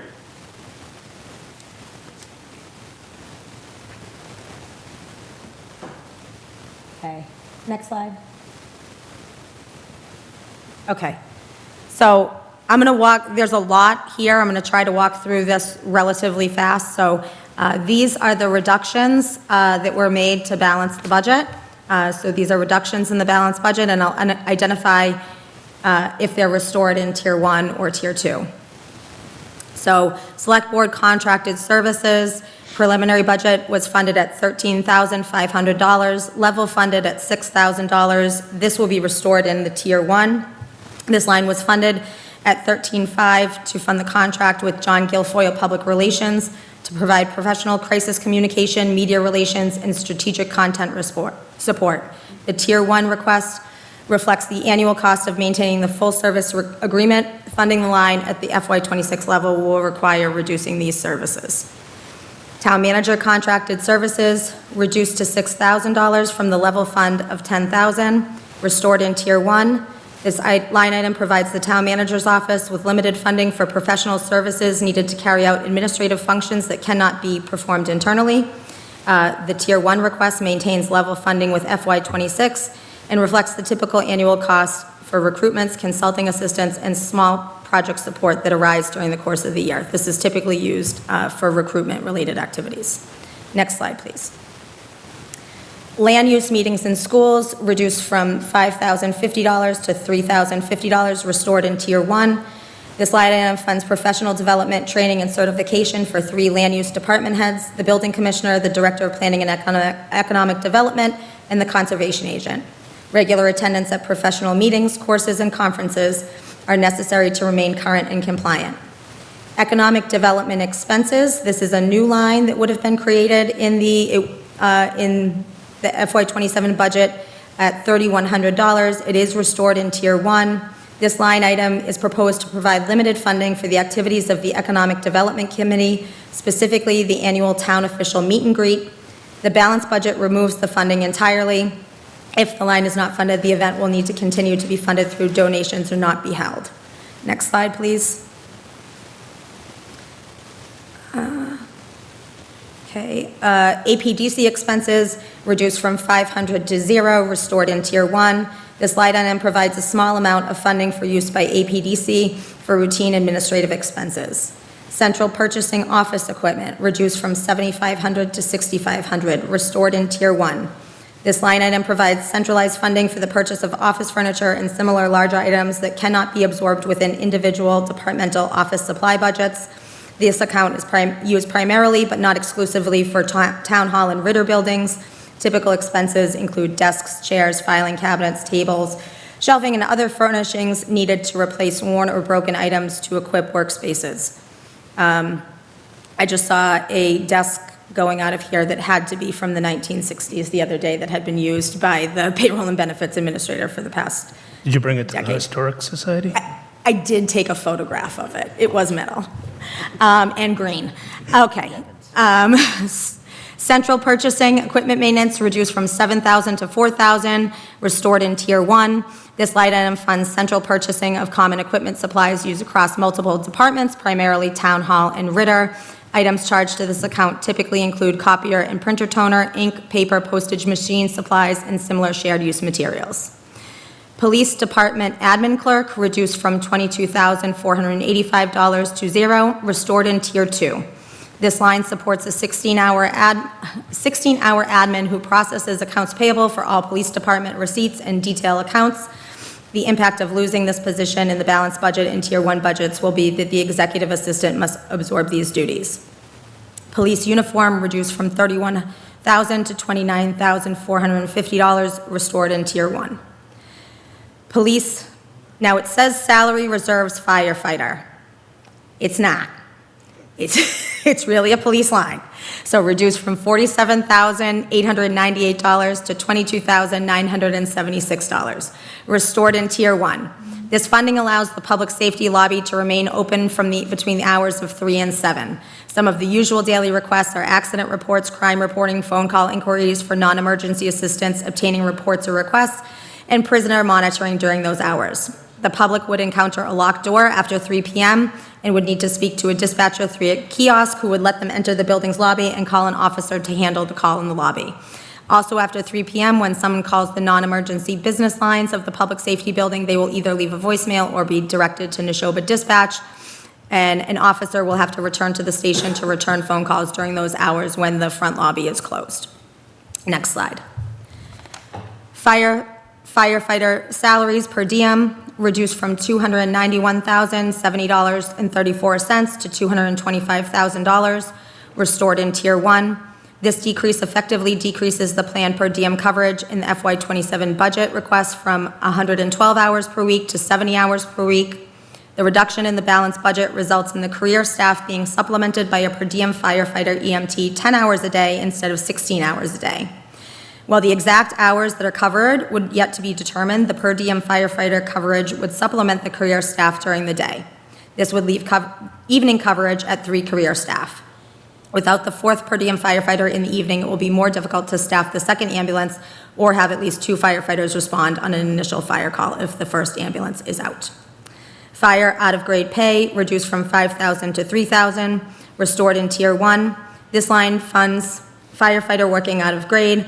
Although adequate for current staffing, with the addition of a 4th shift, there will be an additional shift officer. This will result in additional out-of-grade pay for some coverage for this individual. While the total amount in the line appears to be adequate, if it's exceeded, the funding will have to be drawn from another line item, as this is contractual.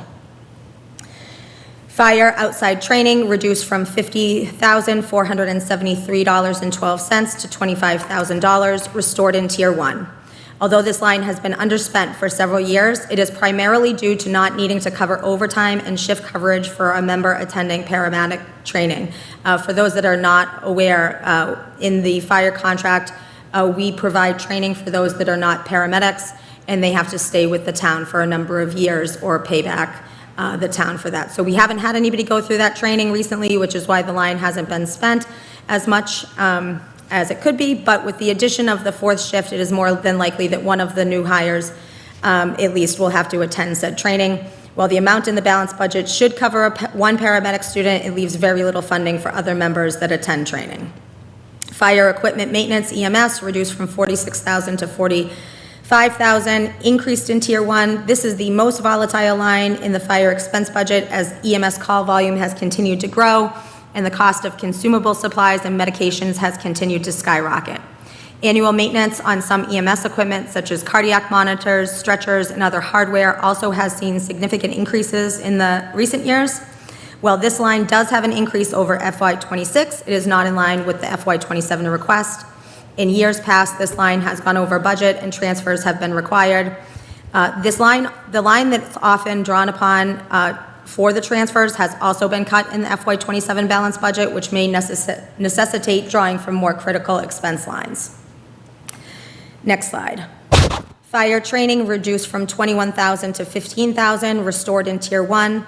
This line has been used for hiring outside instructors for training and covering tuition for paramedic students. It has been underspent in the past years as there has not been a need to send, I have this slide twice. I'm so sorry. Now I've lost my place. Hold on. Where are we, Chris? What slide are you on? Fire training. What number? 21 to 15K. Okay, thank you. Okay, so fire training reduced from 21,000 to 15,000. I feel like I have a bad copy paste here. Hold on. Like I said, I was scrambling today.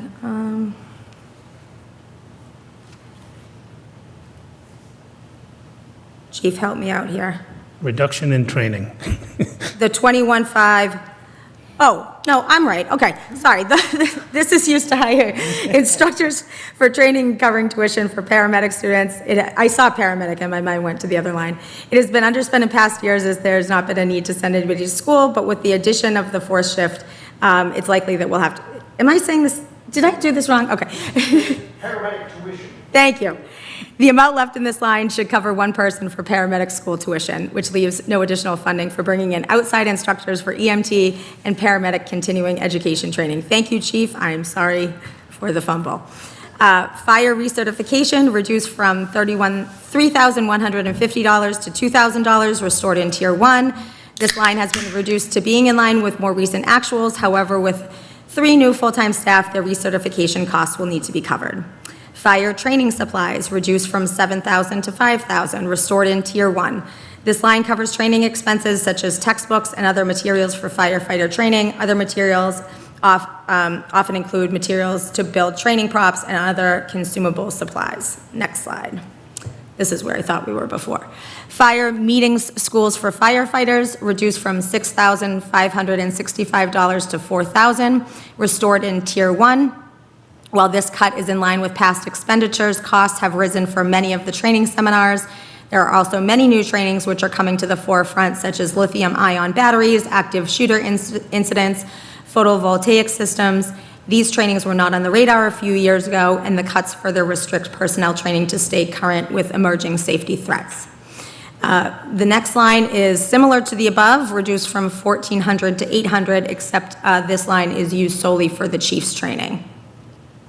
Can I ask a question? Why does those lines called meetings schools, like, is it just like? Is that a UMass meetings thing? that they have to attend? Because it's everywhere on the budget. Is it a UMass thing? I mean, I didn't mean to interrupt. I thought it was going to be a quick answer. I think the simple answer is it's always been that way. And It's been written that way as long as I can remember. And So it's- I don't know. it's uniform municipal accounting. Oh, so it's just like meetings, people that go, like when you have to attend a meeting off-site or? Yes. Tuition for, training. Okay. Yes. Is the reason why it's called that It's UMass UMass? accounting. UMass accounting. And I ran out because I'm losing my battery. not- Oh, okay, so it's not my fault. No. No. Not all classes are free. No, understood. It's just like, Do you have an extension cord or anything? I can get on the floor. Where is it? No. All right, I'm gonna have to move. There's one over here. that You know what, I can, Isn't it? let me just, I can go off the paper for a second. Let me give this a little juice over here. Yeah, I'll go off the paper. If you don't-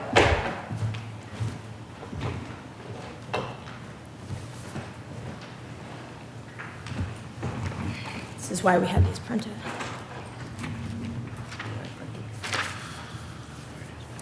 Okay. All right, fire capital protective equipment reduced from $20,000 to $18,000. This line covers personal protective equipment, or PPE.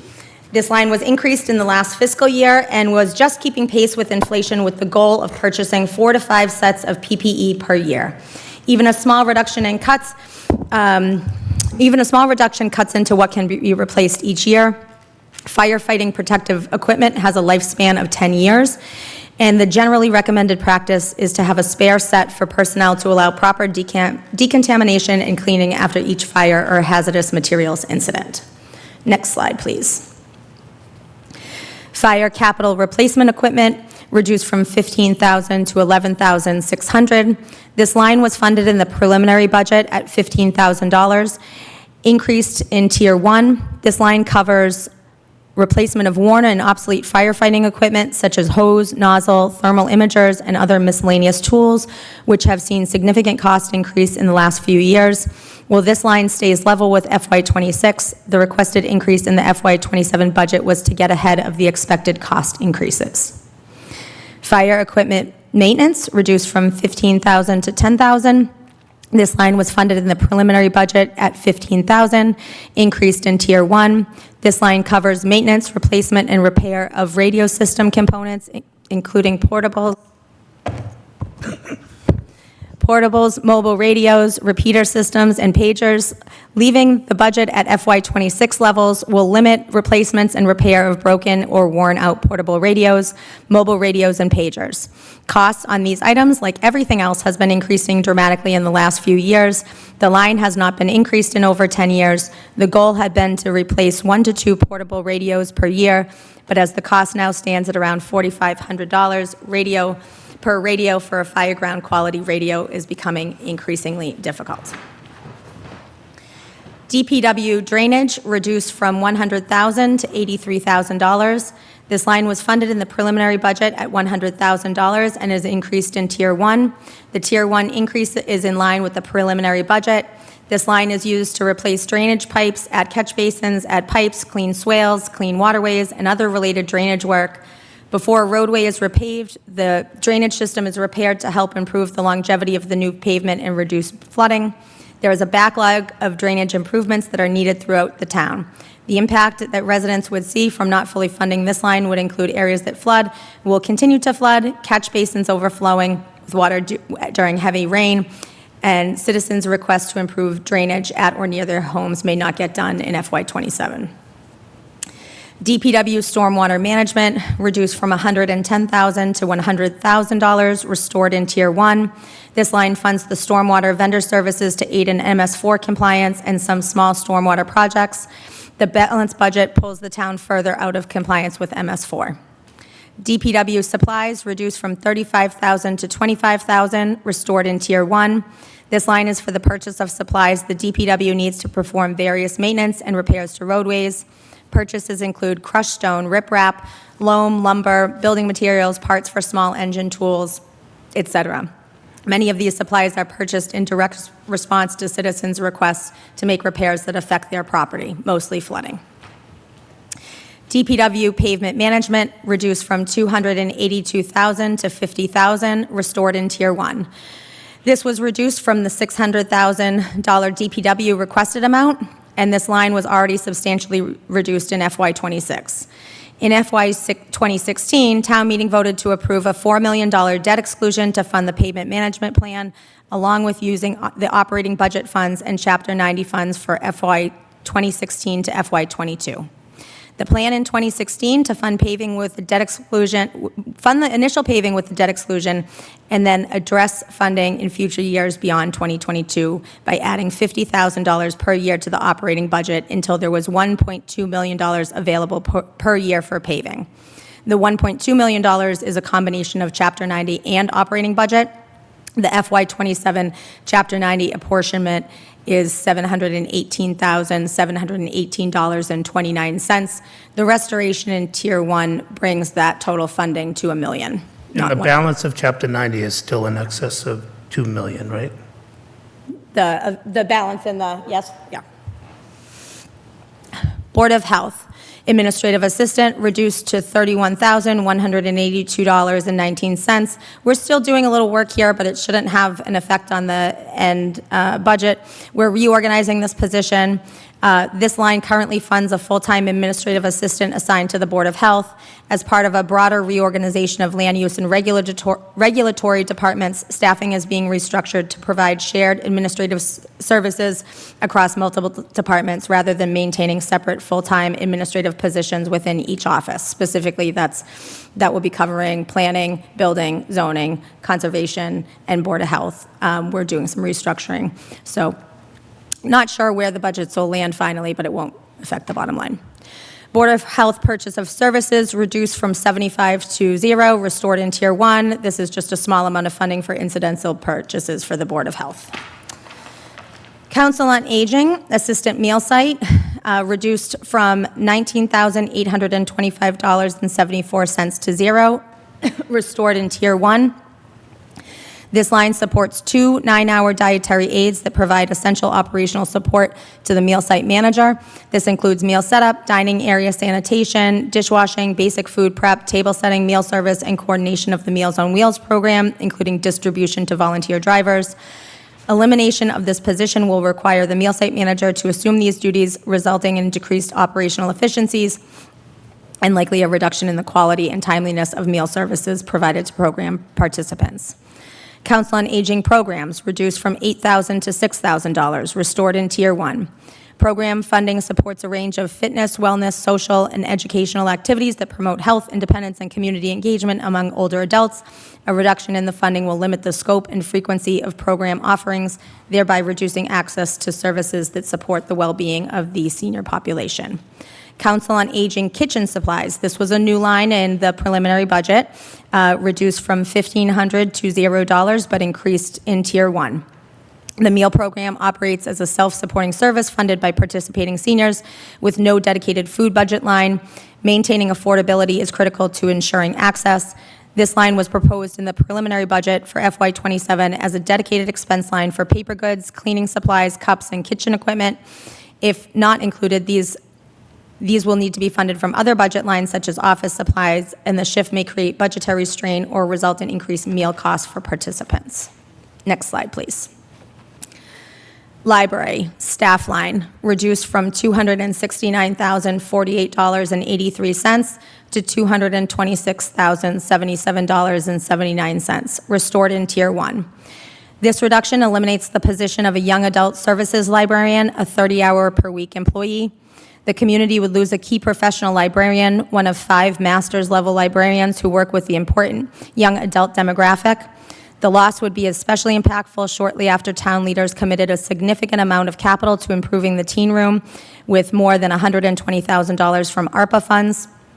The reduction also decreases staff availability for absence coverage to meet operational safety requirements.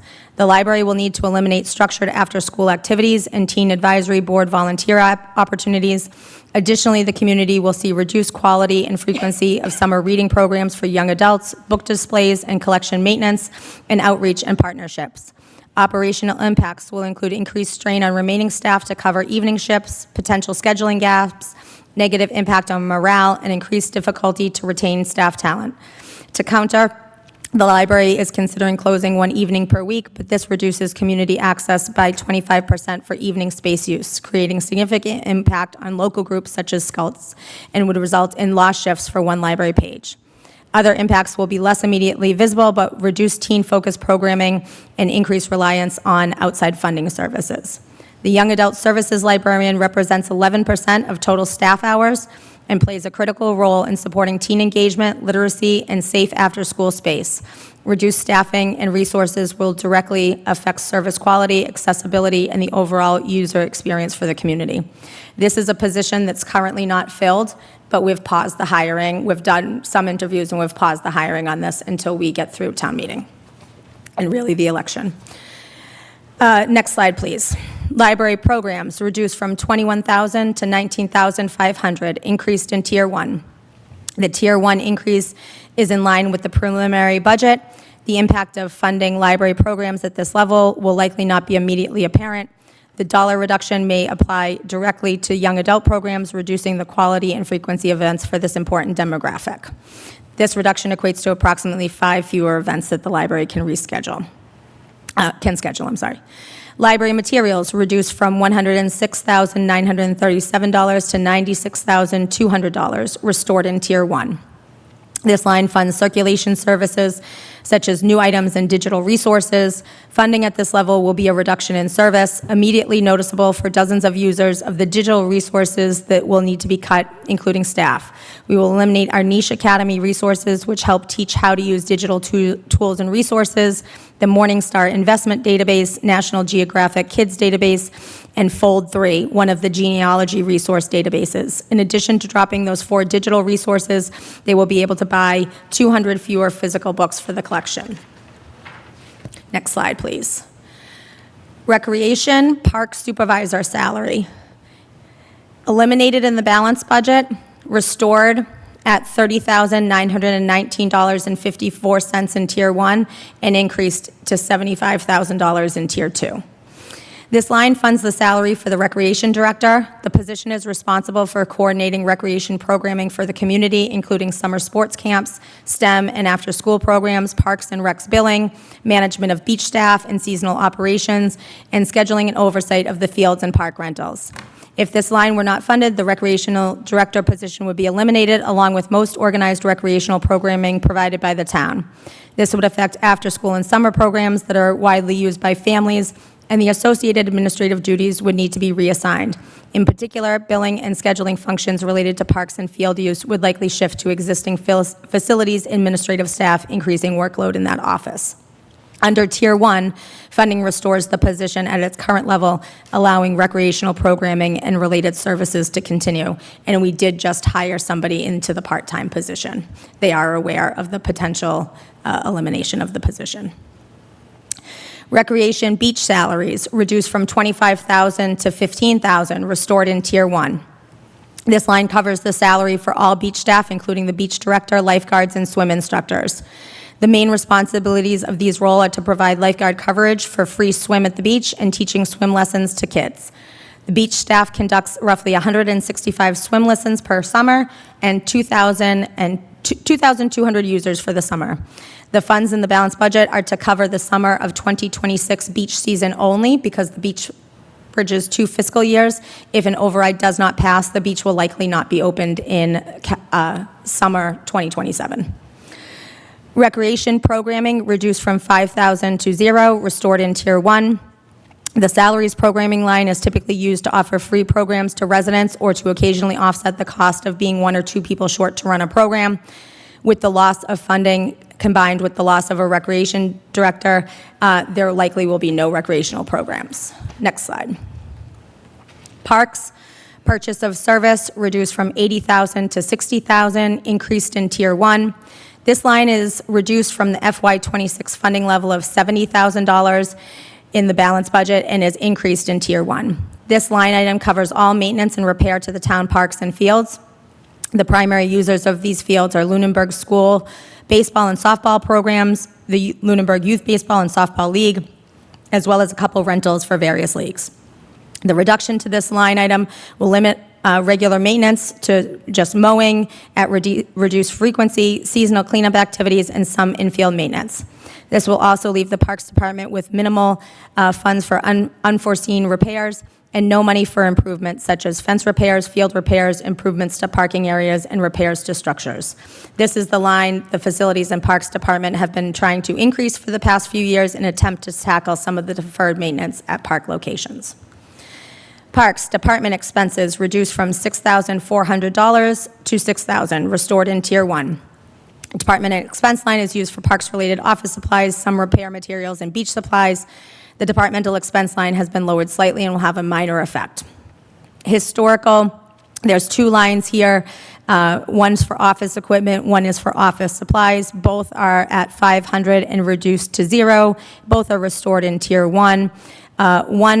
The office equipment line funds incidental purchases by the Historic Commission. The account's been used infrequently, with a recent expense in the past year being a historical marker sign purchase of $2,500. If a need arises in a future year, an expense could be addressed through another available line item by requesting a transfer or by soliciting grants or donations. And similarly, the office supply line has been used on an occasional basis for items required that require a legal ad, replacement of the Boston Post cane, and materials related to historical markers and similar projects. Next slide, please. Band concerts reduced from $6,000 to $0, restored in Tier 1. This line item funds the town's summer band concert program. The program typically consists of 5 concerts held on evenings during the summer and features traditional New England town band performing a variety of music, including patriotic selections, marches, show tunes, folk music, jazz, and music associated with the armed services. The funds in the account are used to pay the performers for these concerts. Next slide, please. So that is the conclusion of the cuts in the balanced budget and where they're being restored. Now, increases that are included in Tier 1 that haven't otherwise been addressed. IT tech admin support, eliminated in the balanced budget, $31,193 in Tier 1. So partially restored in Tier 1 at 19 hours, fully restored in Tier 2. This line funds the position of the IT communications manager who provides communications, public information, and technology coordination services for the town. In the balanced budget, this position is reduced to 0 in order to help fund the creation of a full-time, full-year assistant town manager position. Under the Tier 1 override, the position would be restored at approximately 19 hours per week, allowing for a limited communication support, but at a reduced service level. And under the Tier 2 override, the position would be restored at approximately 32 hours per week, allowing for higher levels of public communication, project support, and technology coordination. Next slide, please. Also in Tier 1 is DPW Junior Engineer Project Manager, $86,000, increased in Tier 1. Presently, the only professional engineering staff at the DPW is the director. A junior engineer project manager, GIS coordinator, is needed to perform the following duties. Document all stormwater maintenance activities, such as sweeping, catch basin cleaning, BMP maintenance, etc., for MS4 compliance reporting. Assist with public outreach and education as required by the permit. Assist with illicit discharge detection and elimination required by the permit. Perform on-site inspections of planning board permit applications and perform on-site inspections of stormwater BMP practices. Oversee the work of contractors on public works projects, paving, draining, bridge projects, and the like. Verify quantities of materials for payment requisitions on projects.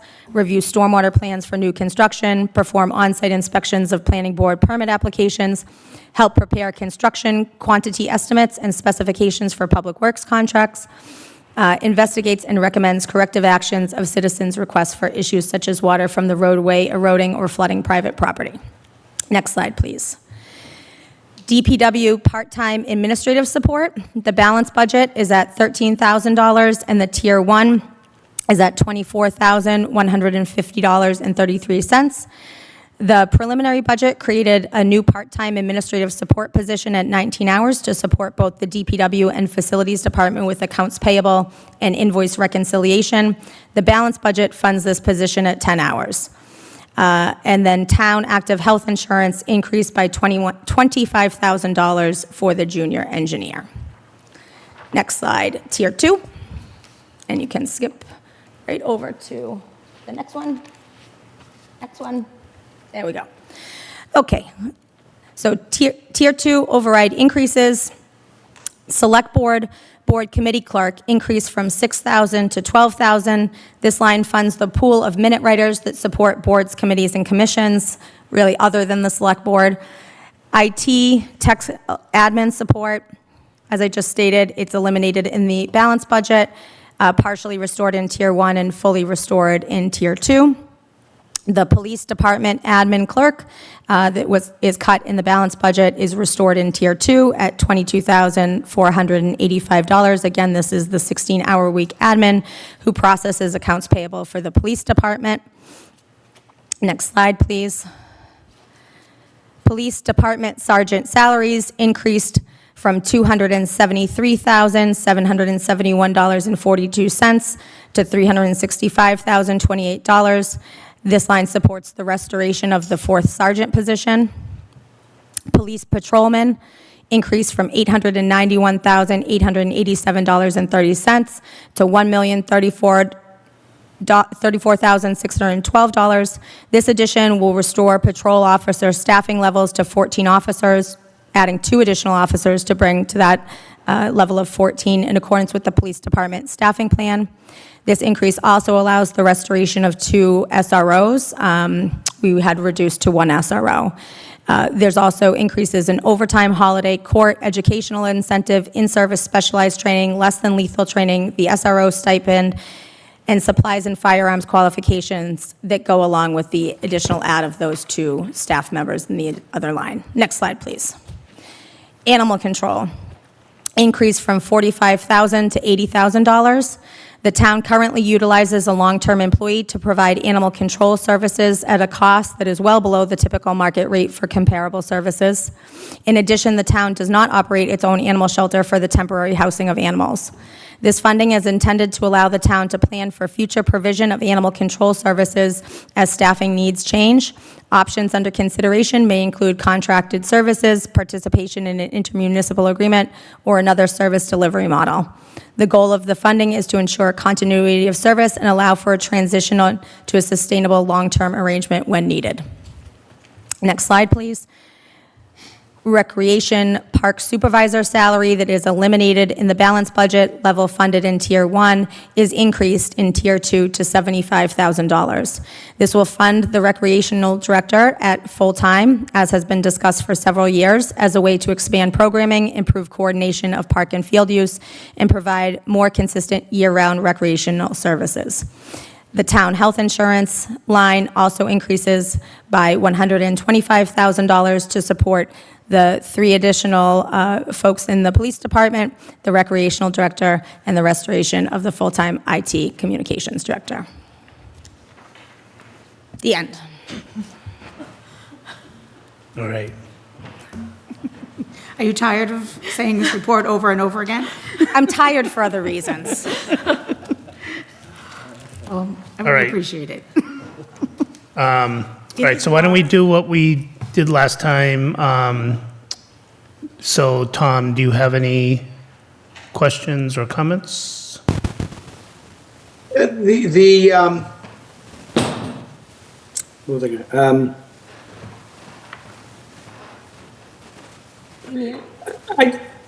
I just trying to get my words together here. One of the things that was brought up at one of our meetings had to do with stormwater and that's being put on the back burner this time around. Correct. Can you explain that? I'm still kind of confused. What are we doing? Yes, what are we doing? Why are Okay. we putting it on? Is it just because it's too much money and we just want to kick the can down the road? So the select board had a couple of budget workshops, 2 budget workshops in which they discussed the Tier 1, Tier 2, and balanced budgets. During those conversations, we discussed fully funding MS4 compliance within the operating budget in Tier 2 to avoid the utility, because if it's funded in the operational budget, there's not the added administrative costs that are associated with the utility. However, it was really too high of a cost added to Tier 2 that there was a concern that it might not, it might essentially sink Tier 2. And so there was some small discussion about funding or proposing to town meeting and to town election to have a standalone override article just related to stormwater. However, that has been tabled as well, and the Stormwater Task Force has withdrawn their article relative to the utility for the town meeting warrant. So I think we're doing a bit of regrouping, and the Stormwater Task Force is probably going to be coming forward with something at the fall special. When, I know we've been getting things from I guess it's the federal government saying we're not in compliance. No, not yet. Okay, so we haven't got anything, but so do we have any timeframes that we have to get this done? Well, we're already past the time frame for compliance. But I think one of the important things is that MS4 compliance is not just tapping the base and checking a box. It's also the work that is being done under the MS4 permit is to mitigate flooding and other stormwater issues. So it's not so much only that we're not meeting compliance with the MS4 permit, and the federal government has not knocked on our door, but we're already out of compliance. It's also that we're not doing the work associated with the permit. Not just for the compliance sake, but for the effect on stormwater. It's a service the town needs to do. Correct. Okay, so this is something that will be discussed after the budget's done, and a new plan will be discussed.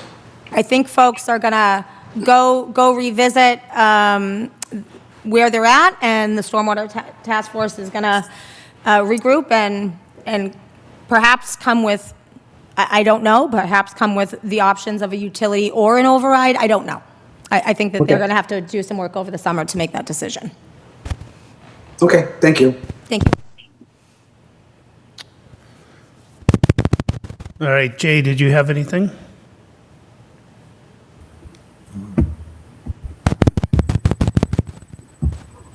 Yes.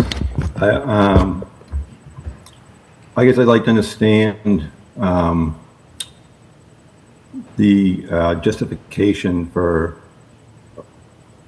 eliminating the IT position, which says there's a reduction in services and supports town departments to fund the assistant town manager position when we're operating without a town manager assistant for several years. So in my opinion, we're not operating well without an assistant town manager. We have somebody currently that has the title of assistant town manager, HR director. Their function is HR. That is what they do. They do HR, they do procurement on top of HR, but the procurement work really draws from their ability to fully perform the functions of HR. Frankly, the level of work that is being required is not sustainable. I cannot describe the amount of hours that I am working in order to complete the task, and there are many things that are not being done. There are many projects that are not being forward, and the reality is that the town needs to get projects moving. We need to get projects completed, and they need shepherds. And frankly, a town of this size, a budget of this size, an assistant town manager is appropriate, and I think is long overdue. And in terms of, the cutting of the services and communications are very important. Certainly, that's why I think we see a restoration in Tier 1, and then a partial restoration in Tier 1, and then a full restoration in Tier 2. But if I had to make a decision which one is more critical for the town of Lunenburg, an assistant town manager is more critical for the town of Lunenburg. I would expect that they can perform some level of communications to keep communications functionable. It certainly is a service reduction. Departments are going to have to do their own websites. They're going to have to make their own flyers. But when it comes to the needs of the town and project completion and doing the work, that is the primary need of the town at this point, in my opinion. Does that answer the question? Wasn't the IT position you're talking about managing the IT vendor? Rent and inventory? No, so Suzer IT is our primary IT vendor. This staff member operates between Suzer IT and the town. They complete all they do the IT budget, they do all the bills for the IT department. That will have to be shifted elsewhere, all that work, and we'll have to rely on not having a dedicated intermediary between the town and Suzer IT. Again, the primary need for the town of Lunenburg is the assistant town manager over that position.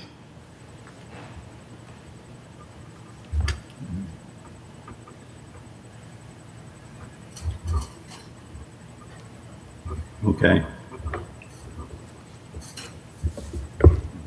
Okay, thanks, Jay. Yeah.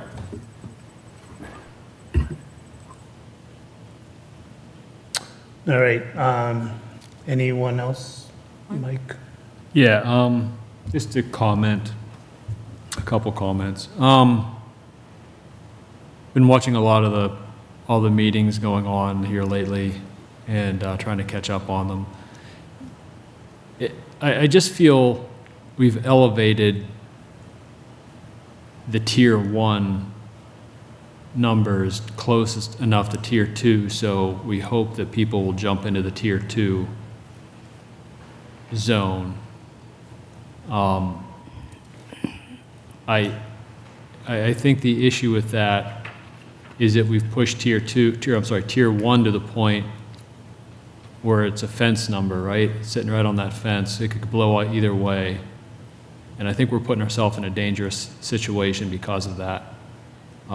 Looking at some numbers, I mean, that tier 1 number, Can I ask for clarification? Because there are, I believe, only 3 items that are increased in Tier 1.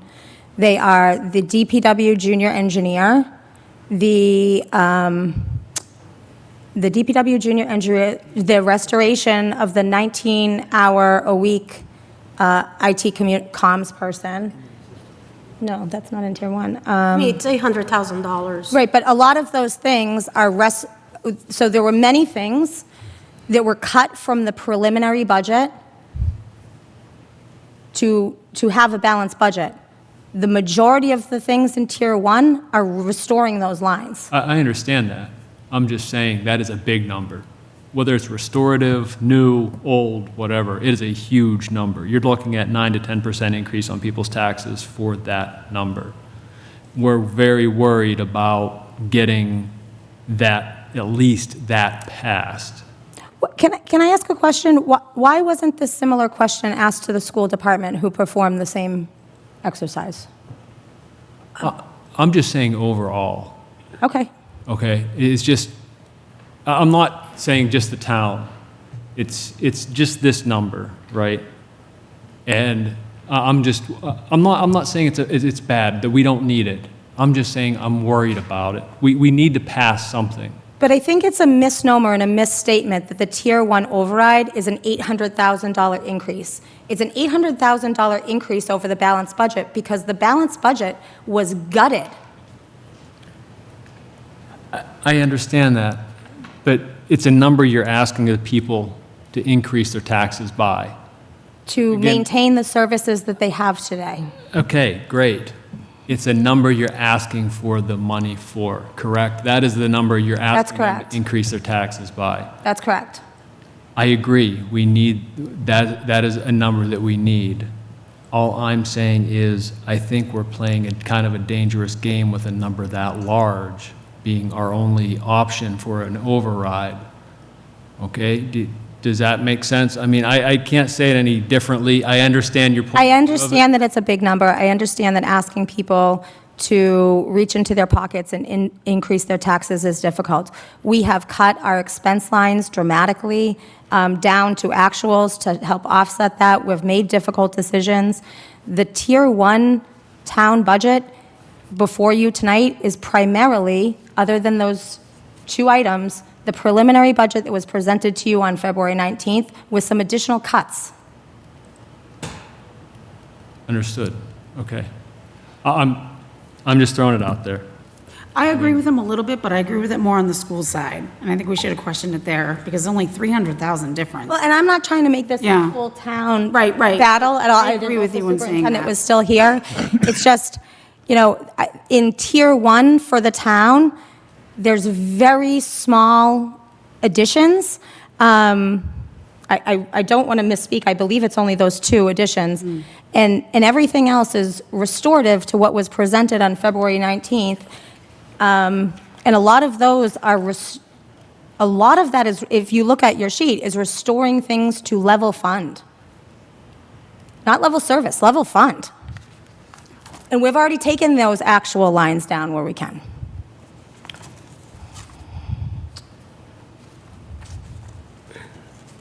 Are you all set? I'm good. Okay. Well, I agree with Mike, and I have asked, I have elaborated that the schools, we should focus on, I have said this to the school side and the town departments, that the safest override to pass is the one that is level services, and we don't have this on either side. So I think I'm saying the same thing that Mike was saying, is that the safest one would have been to have level services for both sides. I thought we sat in a room where we talked about level services with a sprinkle of salt. And that's what the select board and myself engaged in the 2 budget workshops that we participated in. I understand, and what I'm saying today is exactly what I said Tuesday night. So, same thing that I did with the schools, I'm going to make have some questions, some comments. I do agree with the Reader Building staff. Just talking about historically what that staff used to be, we used to have a full-time assistant because we didn't have full-time leads. So, for example, we had a full-time building person because our building inspectors used to be part-time. I don't even know when they became full-time. It was not that long ago. It was maybe within the last decade. We used to have a full-time assistant to the planning board because we didn't have a land user director. Adam, a position was created at some point because we had someone volunteering. So those executive assistants were all in place because we didn't have a full-time person. So it makes a lot of sense that we realign that. I want to comment, there's one additional major change that's allowing for this, and it's online permitting as well. With the online permitting, OpenGov, the permits are processed in such a different way that the efficiency is so much greater in that building as well, coupled with what you said. Yeah. We only got this here, at 6 o'clock, so I really had to read it. I'm going to have some comments and questions now, but I might have them more later, and I apologize. And I have time to answer your questions now, so. There you go. Appreciate it. I have a question. My first question is, in terms of the police, it said, on the slide said, restore 2 patrolmen to staff level. When did we lose those 2 patrolmen? Chief, when the department was last fully staffed, if you want to come up, this. Can you bring just a mic over there? Well, just bring one of the extra ones. The department was last fully staffed. Yep. 2023 to 2022 through 2024. Okay, the reason I asked that is because last year, when the chief was here, he said that he was fully staffed. He didn't need extra staff. Last year, this chief was here. So was it 2 years ago? No, last year. This is my first year. Okay. He said that he was, we were not following the staff plan, but he felt satisfied with his current staff and the current needs. So I hear you. What's changed? Is that your question? What's changed? So 2024, we were at 20. Right now, we're at 18. What changed was retirements, loss of Jeff Hill. So we've incurred those vacancies. Are you today, do you have less staff than you had in February of 25? Of 25? Of February of? Last year. Yeah. Last year. Last year. Yes. You have less officers now than you had in 25? Yes, that would have been, we would have had 18. Right now, we have 60. No, not right now, we have 17? Okay. 16. Okay. So we have lost 2 staff since last year, when you were here last year. Okay. Yeah. So that's what I was asking. I feel like the chief made a decision to move it to one SRO person. I don't, if we stay within the same numbers that we were last year, I think department heads, they can make decisions about their budget and their personnel any way they want. I just want to make sure we're not going to an extra staff than we were. I mean, he's free to change his staff any way he wants. And through you, Mr. Chairman, if I can ask the chief to comment on something. I think something that you shared with me is that there were trends leading up to COVID, and then there were trends coming out of COVID, and now there are trends today. If you could comment a little bit on that. So what we were, obviously with COVID, our numbers went down a little bit. I took the liberty of running some numbers. 2024, some of the big numbers, you had 315, I call them ARs or arrests, which require a court interaction. 2025, there was 435. Of that, in 2024, there was 92 in custody arrests. In 2025, we had 147 in custody arrests, which everybody knows affects our prisoner watch, affects all those things. We're trending right now we're actually trending higher than what we were trending in 2025 at this time.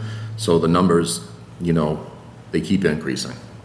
We're back to 2018, when Chief Marino put in a 10-year plan to hire 10 more officers than what we had. We saw huge spikes in our arrest totals. Back then, we were in the 600s. Obviously, you know, COVID put a kink in everything. We went down to the 250s and 300s. And now, as of last year, we're back to the 435s. And we're growing. And this year looks like it's going to be a big increase. Okay, thank you. So, all right. The OPEB, building onto what Mr. Rogers said, is that a mandatory payment that we have to make? So OPEB is not funded within the operating budget. We're going to talk about that when we go through warrant articles, but we do have a town policy that we fund, that we make an annual contribution to OPEB with free cash in the amount of 10% of the certified free cash of the prior year. So, but that's not in the operational budget. Okay, but my question was, is OPEB... Per the town of Lunenburg policy, it is non-discretionary. Okay, but it's not mandatory through the state? No. It affects your bond rating, it affects other things, but it's not, the state does not require you Okay. to fund your OPEB. The reception is from 3 to 7 p.m. Sorry, I'm bouncing back. My notes are just, surprising that I can follow that. The reception is for the police department between 3 and 7 p.m. Do we keep track of how many people walk up to that window? Like, do we have data on that? We used to. I haven't taken any from the last couple of years because it was a position that was always funded and never in question. Some of the last totals that we had from, I think it was 20. Well, he's pulling that up too. It's not an administrative staff that covers from 3 to 7. It's an officer that covers from 3 to 7. So it's part of their overtime cost? Yes. So in 2018, the 3 to 7 desks, I did a lot of research on the old annual reports. There was 50 detainees between 3 p.m. and 7 p.m., the desk officer. So that was 50 people that got arrested throughout the year. When the desk officer is there, that helps out with our prison watch budget. Okay. So it's almost like a domino effect. If we don't have that desk officer, we're definitely going to see, if not a negative in our prison watch, a definite very impact. Right now we're trending over our prison watch budget. Okay.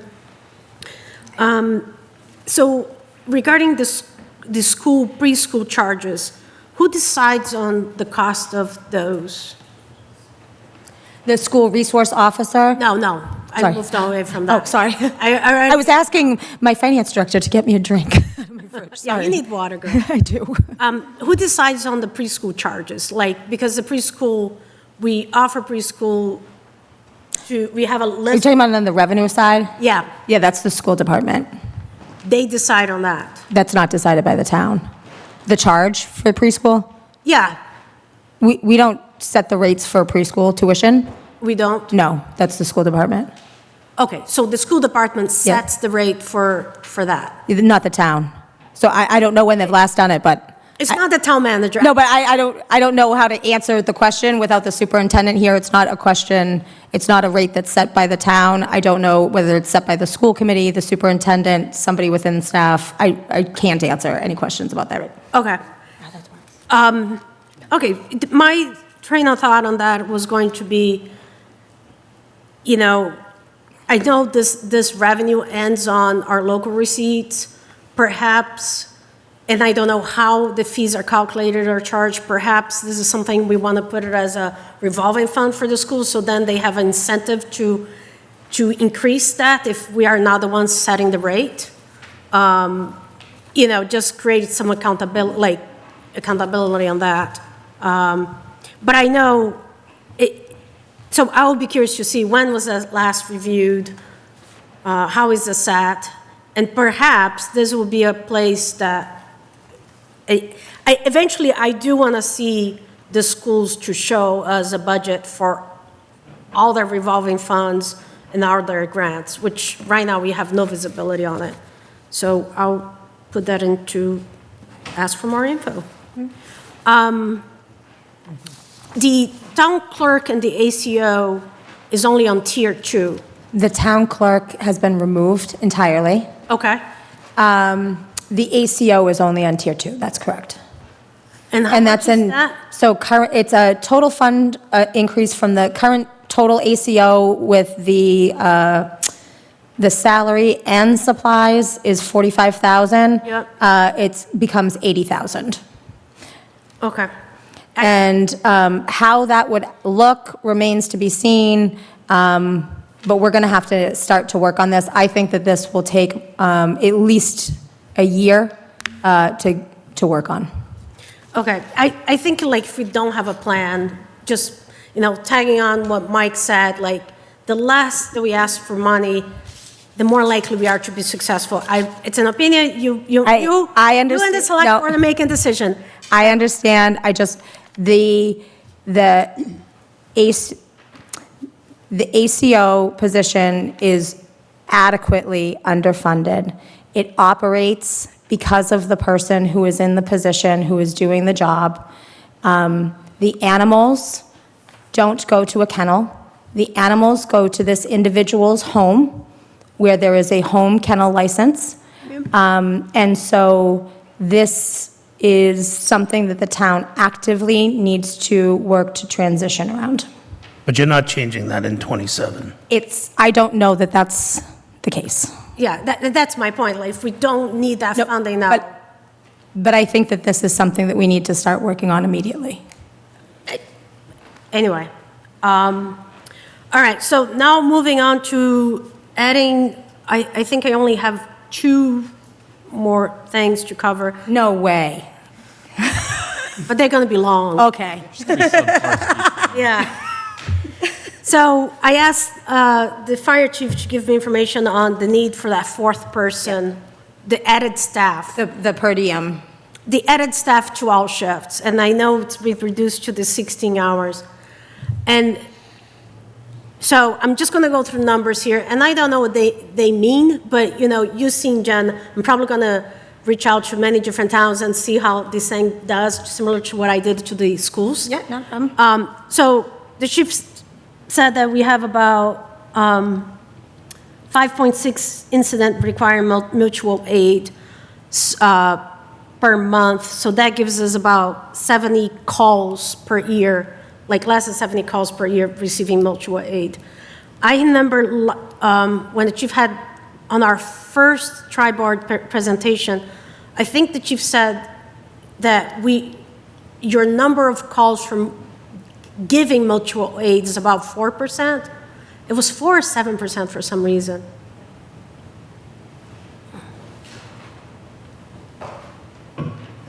As far as giving mutual aid, I don't have the numbers on them. Our mutual aid EMS last year went up 37% over the year before that. The sending. But that's just EMS, not also fire responses Okay. and things like that. For some reason, I had in my head that it was between 4 to 7% because I never not cracking 10%. But I'm right to, it's okay. So that gives us, if we say, out of the 2,000 calls, 4% would be about 80 calls, so a year. So like those numbers seem to be even, that we are giving as much mutual aid as we are receiving. It's my point with that. Yeah, that would be about accurate. Okay. It's back and forth. Years ago, before we had paramedics, it was much more the other way. Mm-hmm. We were gaining much more than we were giving. Right. Now it's more even. Right. So when I divide 2,000 calls by 356, we get about 5.6 calls a day in average. And I know that's not how public safety happens. We're just talking about. And the 2,000 number is not accurate. We actually do about 1,600 calls. The 2,000 number includes inspections and calls that are coded by the dispatch center, like fire drills, trainings, things like that. Right. We were actually between 1,600 and 1,700 calls for service, which includes about 1,300 EMS calls. Right. So when I got those numbers, and then I got your number of that in calendar 25, there is an average of 17 incidents that you need to do the callback, which now I know what it is. No, not quite accurate. Anytime we send, the tones go out, we send out an ambulance, we send out a fire truck, almost all of those calls include callback to come back for our call personnel or our career personnel to come back in and cover the station in case there is another call. The numbers I gave when you quote the 17.4, that's how many average in the month of simultaneous calls, means the ambulance or the fire truck has gone out and we get another call while the duty crew is already on another call. Right. And we have to staff the second ambulance, another fire truck, something like that. So it's about every other day that we get, that occurs. So, okay, so with 5.6, and I'm talking averages, and I need to put this into terms that I know. With 5.6 calls an average per day, and you know, we're getting 17 incidents a month. It feels like The average of mutual aid calls over the month was 5.6 calls for calling mutual aid in to cover a call for us per month on an average. I'm using the 17.8 that you said. That's the simultaneous call. Right. Of those, 5.6 we had to call mutual aid. We were able to handle the simultaneous calls, either with personnel that will call back, the ambulance coming back from taking a call coming from the hospital sometimes. A lot of those ones involve me jumping on the ambulance to be part of the crew during the daytime. Right. When we're around, you know. I think we are saying the same numbers, because I'm saying the average, I'm reading from the paper, the average was 17.8 incidents simultaneous calls per month. This Correct. required an average of 5.6 incidents per month requiring mutual aid. Correct. Okay, so I'm just reading that. It seems like, you know, breaking this down, we're putting, you know, 17s in average per month, times 12 is about 200 calls, give it or take a year.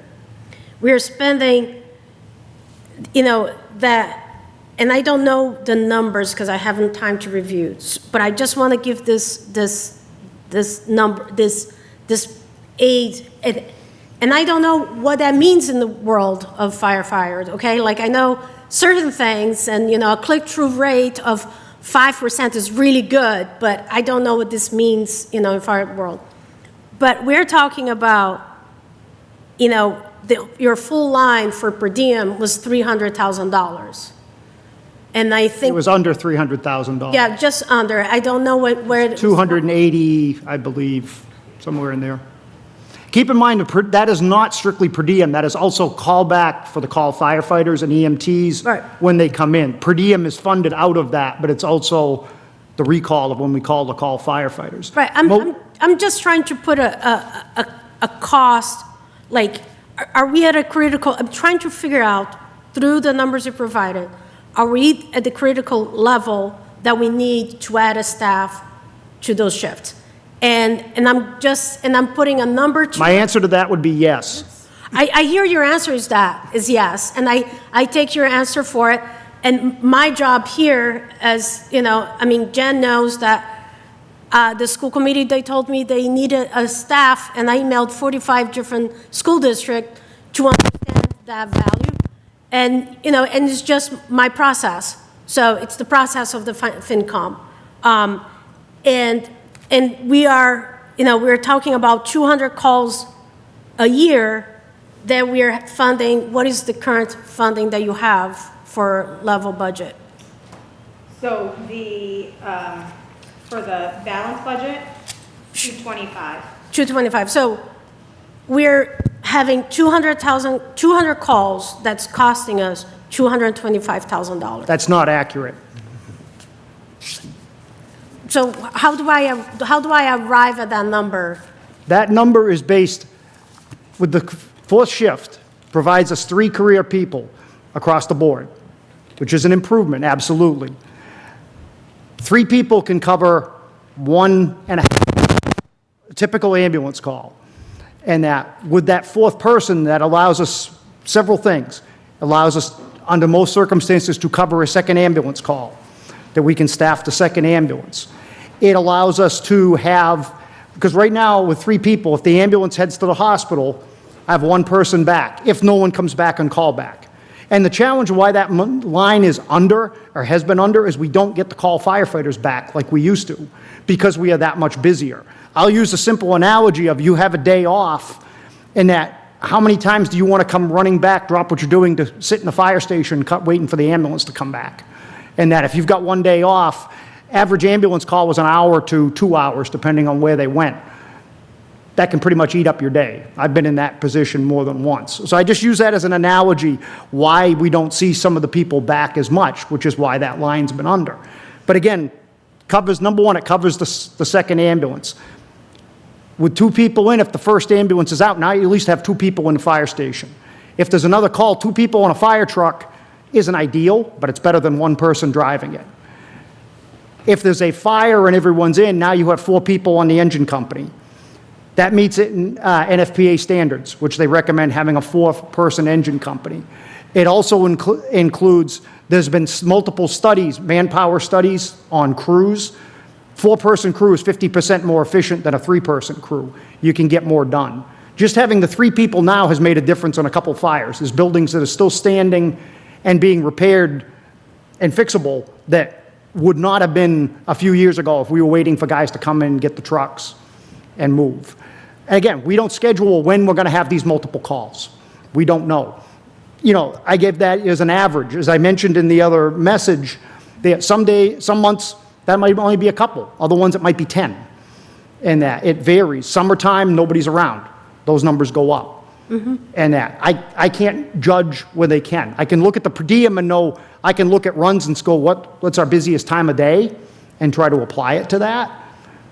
But that's always been part of the discussion on the 4th shift, right from back in July, of reallocating the existing per diem hours that we have to fill in more of that time. And it was adding 16 hours of per diem a week, which, as I said, what we've been under in the budget would easily cover that without adding funding to the budget. So those numbers in the Tier 1 budget, those are FY26 numbers. It hasn't changed in per diem. All right, so I want to, I am so lost on, I don't even know what the numbers are flying back and forth. I mean, you can open the, their presentation and you'll know. So I would like to, I'm just asking that you wrap it up. It's almost 10 o'clock. We're going to go maybe we till need to 1 in the schedule- morning. Perhaps we need to schedule a second meeting. I would like to go through the work. Perhaps you done. need to have a conversation again with the chief outside of here, because I don't think anyone else is following anymore what you're asking. My numbers have been the same right from July,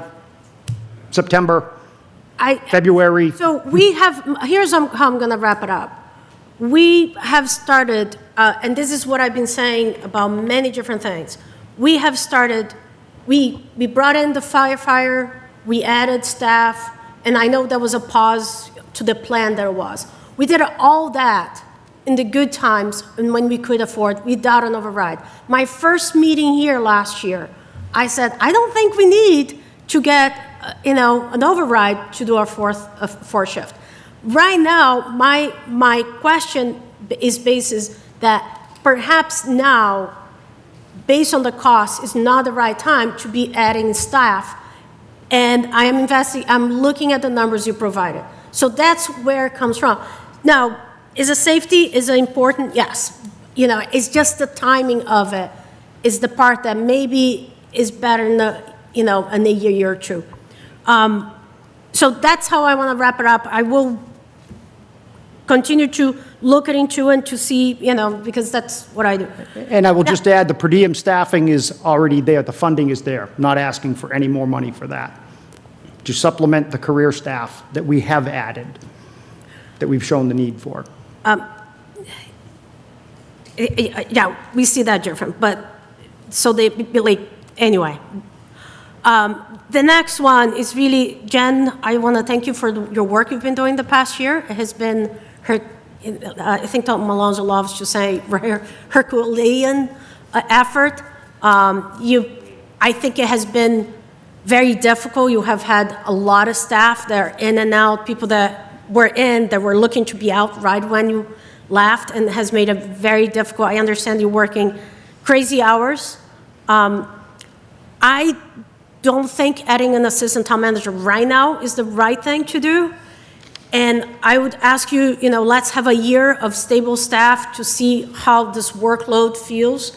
Again, we are reducing a lot of community services, and we are adding an assistant town manager. It just doesn't, and you're gonna add it, the select board already approved that because it's their budget, because it's their budget to approve your budget because they're your boss, so you can do whatever you want with them, but they don't seem to have had an issue with it. I don't think it's the right time to be cutting services, general service to the town, and hire another full-time assistant town manager. I stand on, we have added an assistant town manager once before during the good times, and when people are hurting, it's not the right time to cut community, services that go to the community in order to add, if I was in the select board, I would have pushed, a couple years ago, there was a school committee member that was very upset with the budget presented, and he said the budget was tone deaf. I don't think your budget is tone deaf. I think it's representative of everything you have gone through. But perhaps we can give it another year, see how we go, maybe put more money in reserve where we can hire, but I don't think we have a clear picture of what your workload will be. Yeah, I just want to respond that I think that this is something that's been going on before my tenure here. I think that the prior town manager could have absolutely benefited from an assistant town manager as well, and I'll just leave it at that. I will also add, one comment that you had made to Jay was a town like Lunenburg should have an assistant town manager, and I don't know that that's accurate of the comment, but Just let her make your statement. Well, when I look at the town abutting our town, towns in Pepperell, Groton, I think the first town that I found to have an assistant town manager was Littleton, which is, so within our micro region. So I would hope, for the sake of everything, that maybe we can put some money back into some of the things that we're cutting and see how it works. And, I'm just going to state that I feel so strongly about this. I made the difficult decision to cut that position. That didn't come lightly. I do not think that Lunenburg is going to be able to continue to make forward progress at the rate that residents expect without having another set of competent, qualified hands to be a utility player in the office of the town manager. And when we look at abutting towns, sometimes it's relevant, sometimes it's not. It's often based on the size of the community, the size of the overall operating budget, and what's going on in the town, and the health of the overall organization. This is not a healthy organization. those are all my comments. Thank you, Anna. I'm going to be brief, under 1 minute. I have to disagree with Anna and agree with town manager on this assistant. I feel like we're doing things at this level, we could be doing things at a higher level, and I think we're going to lose this town manager if this continues to be the workload that continues, and I wouldn't blame you. I don't think it's sustainable, and I think we are very lucky to have you. I've seen a lot of town managers in a lot of cities and a lot of towns, and we are very lucky to have you, and I don't think that we should be even making an eye blank at this budget line. For the fire, I mean, we need to have 2 units going out. We can't just have 1 unit going out. We have closed hospitals, we have hospitals that are further away. I just feel like that's also a no-brainer. What my question is the continuing to fund that program of the 4th person, as well as the 4th shift, is that the restoration in Tier 1? So the 4th shift is included in the balanced budget. Okay. And the balanced budget for that line Well, so let's start here. So FY '26 for the firefighter salary line, the per diem line that we've been talking about, the FY '26 amount was $291,000. Okay. In the balance budget, that's been reduced to $225,000. In the Tier 1 budget, it's been restored to the $291,000, so it's level funded over FY '26, and nothing happens in Tier 2. Okay, so Tier 1, if that passes, which I'm hoping that and more passes, that fourth shift will be there. We'll be able to keep that fourth person. In the balanced budget, the fourth shift will give me 10 hours a day. Okay. Of a fourth person. The per diem, under the Tier 1, it would go back to 16.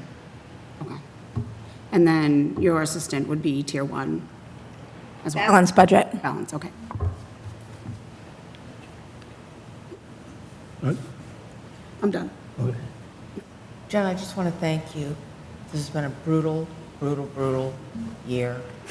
And you have put in so many hours. I totally agree. You need an assistant town manager, and I'm glad that you put it in the balanced budget. All right, thank you. So just, again, I make this observation, I think, every year, and I don't, maybe it's just me. But, so, library programs likes to offer things for free, but Rex charges, the schools charge, and the town, the Adult Activity Center charge. We got to stop that. The library needs to charge for their programs, especially when they're competing against some of those other programs. I think you should cut that budget from the library and keep the rec director over that. That's just a comment. Do it as you want, but I think the library tries to do too much for free where the other departments have to charge for it, okay? The library budget totality, the bottom line, is at the level that it cannot be cut so the bottom line, I hear what you're saying, but just the point being that the totality of the library budget cannot be reduced any further, as it would fall below the municipal appropriation requirement and would lose certification, but I understand that that's not Okay. necessarily what you're saying. All right, I think we need to work on common approaches to common services. Okay, so I don't know which one to go on this first. I will start with the assistant town manager. I think we do need an assistant town manager, and I will say that from the perspective that I speak with Jen very frequently, and probably at times that's not appropriate for what, we pay her and the role of her job. I think this thing's not happening in town because there's only one person in that role, and I think this town needs to get its shit together, okay? We have TC Passios that is flooding and is about to have mold in it and everything else. That building needs to be torn down, and it needs attention on folks like Jen to get that ball moving and rolling and everything else. They spend a ton of time in these meetings. It's going to be coming up on 10 o'clock shortly here, and she's here. I know her day probably started at 7 or 8. Okay, so that's the town manager. I agree there's a need for that. As it relates to per diem and fire, when I look at the services of this town, I would put fire at the #1 priority. We need to be able to have fire and EMT and paras coming out to our homes. If Leominster did not staff their fire and EMT department properly, I would have 3 children right now, not 4. So I will die on that hill. And I will believe that Chief Sullivan has the right idea for what he needs in today's age for properly having fire and paras in place. We also know that we also almost lost a previous elected official in town from a heart attack that only was revived because you guys were having a training program at that time. That is like the basic, like above school, extracurricular and reading and everything else. Life and safety is like the #1 in the hierarchy of needs. So I am behind that. Other than that, I think, as it relates to what went into Tier 1 and what went into Tier 2, I watched 2 weeks of emotional school committee meetings. I watched several, maybe slightly less emotional, but still, animated select board meetings to come to what we have in those two tiers. We spent a lot of time in the tri-boards, so I think our voice was heard. If I were in those meetings, would I have made the same recommendations? Maybe not, okay? I think if you got 5 people who are, in those meetings, you're going to come up with slightly different recommendations. If there were more time maybe to coordinate across them, maybe you might come up with slightly recommendations. I still have what Anna brought up as a fear that Tier 1 doesn't even pass, and we're in a real big problem, right? So I think it's a legitimate concern given the amount of money that's in Tier 1 and the amount of money that's in Tier 2. Because there are people who are living, I said this earlier, and I'll say it again, there are people who are living in very expensive homes, but probably don't have the income commensurate with those.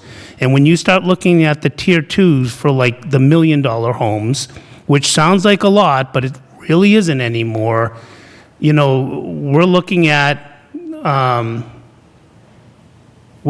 pretty significant, $1,600, $1,800 maybe increases in taxes this one year. And if you're on a fixed income and you're looking at $1,600, that is significant, right? So in the Tier 1, maybe it's a little bit less, but I think Mike's point was that the Tier 1 is almost the Tier 2. So you're not giving a lot of wiggle room for people who say, maybe I'll make that, I'll make that sacrifice, but maybe I can't, right? So there's a lot of legit, and I don't know how much, we don't have a lot of runway to change those numbers at this point, but we are at risk with them, I think. And that will, I think that will weigh in on people's decisions on this. So, and, just a final comment, and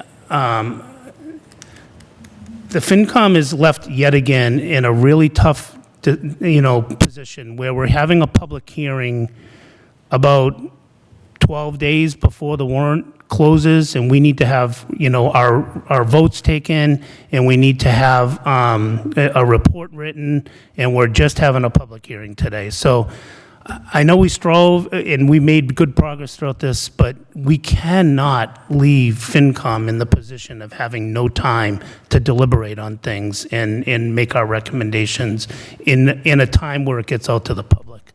So, and with that, I will open it to any other comments from members of the public or anyone in the room.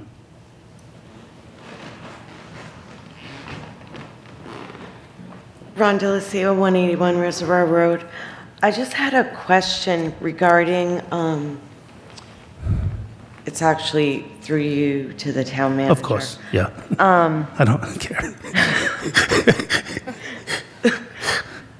So it was about the, Guilfoyle? Yes. I see you on page 1. yeah. I was trying to see it. It's so small. I know. I was making jokes earlier that folks needed to bring their readers. So the town first engaged with Guilfoyle under Town Manager Lemieux for crisis communications. That contract has continued. It's a little shy of, that total contract is a little shy of $10,000 a year. This year, it's being funded from different budgets, so partially funded out of the town manager's budget, partially funded out of the police and fire budget. So in the FY27 preliminary budget, it was bringing that one contract back under one line.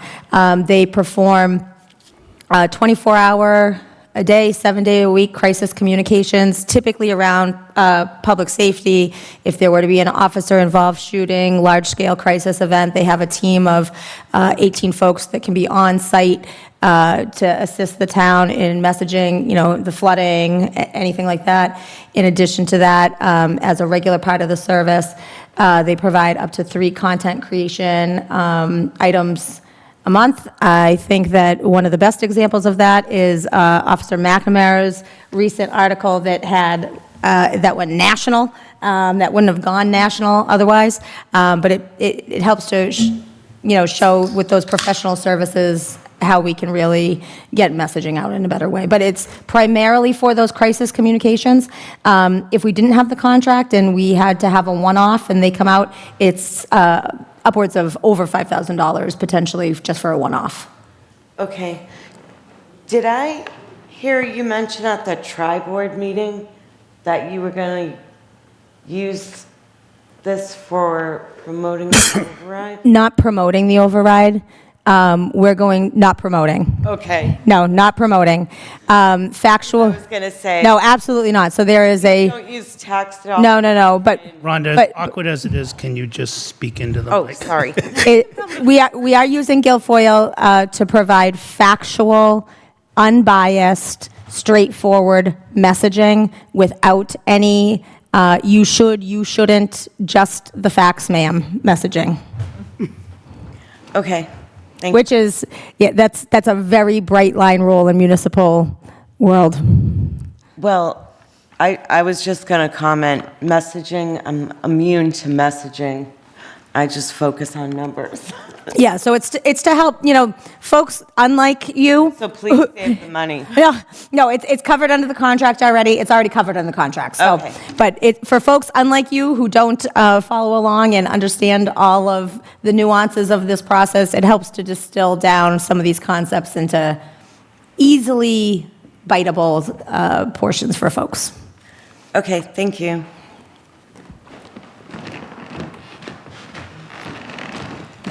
Hi, Renee Emke, 6 Iris Court. Just a couple of things. The number is big. Tier 1 is big. 7-digit number. But I think you heard the superintendent say earlier, level services is not cutting it. It's not working. And I think on the town side, it's also not working. It's not good enough. If you ask the DPW director, he could tell you all the projects that just, things aren't moving. The assistant town manager, I agree with Tanya and Chris's comments on that. I've seen firsthand all the work the whole staff has done in the town manager's office, and it's not sustainable. It's just not.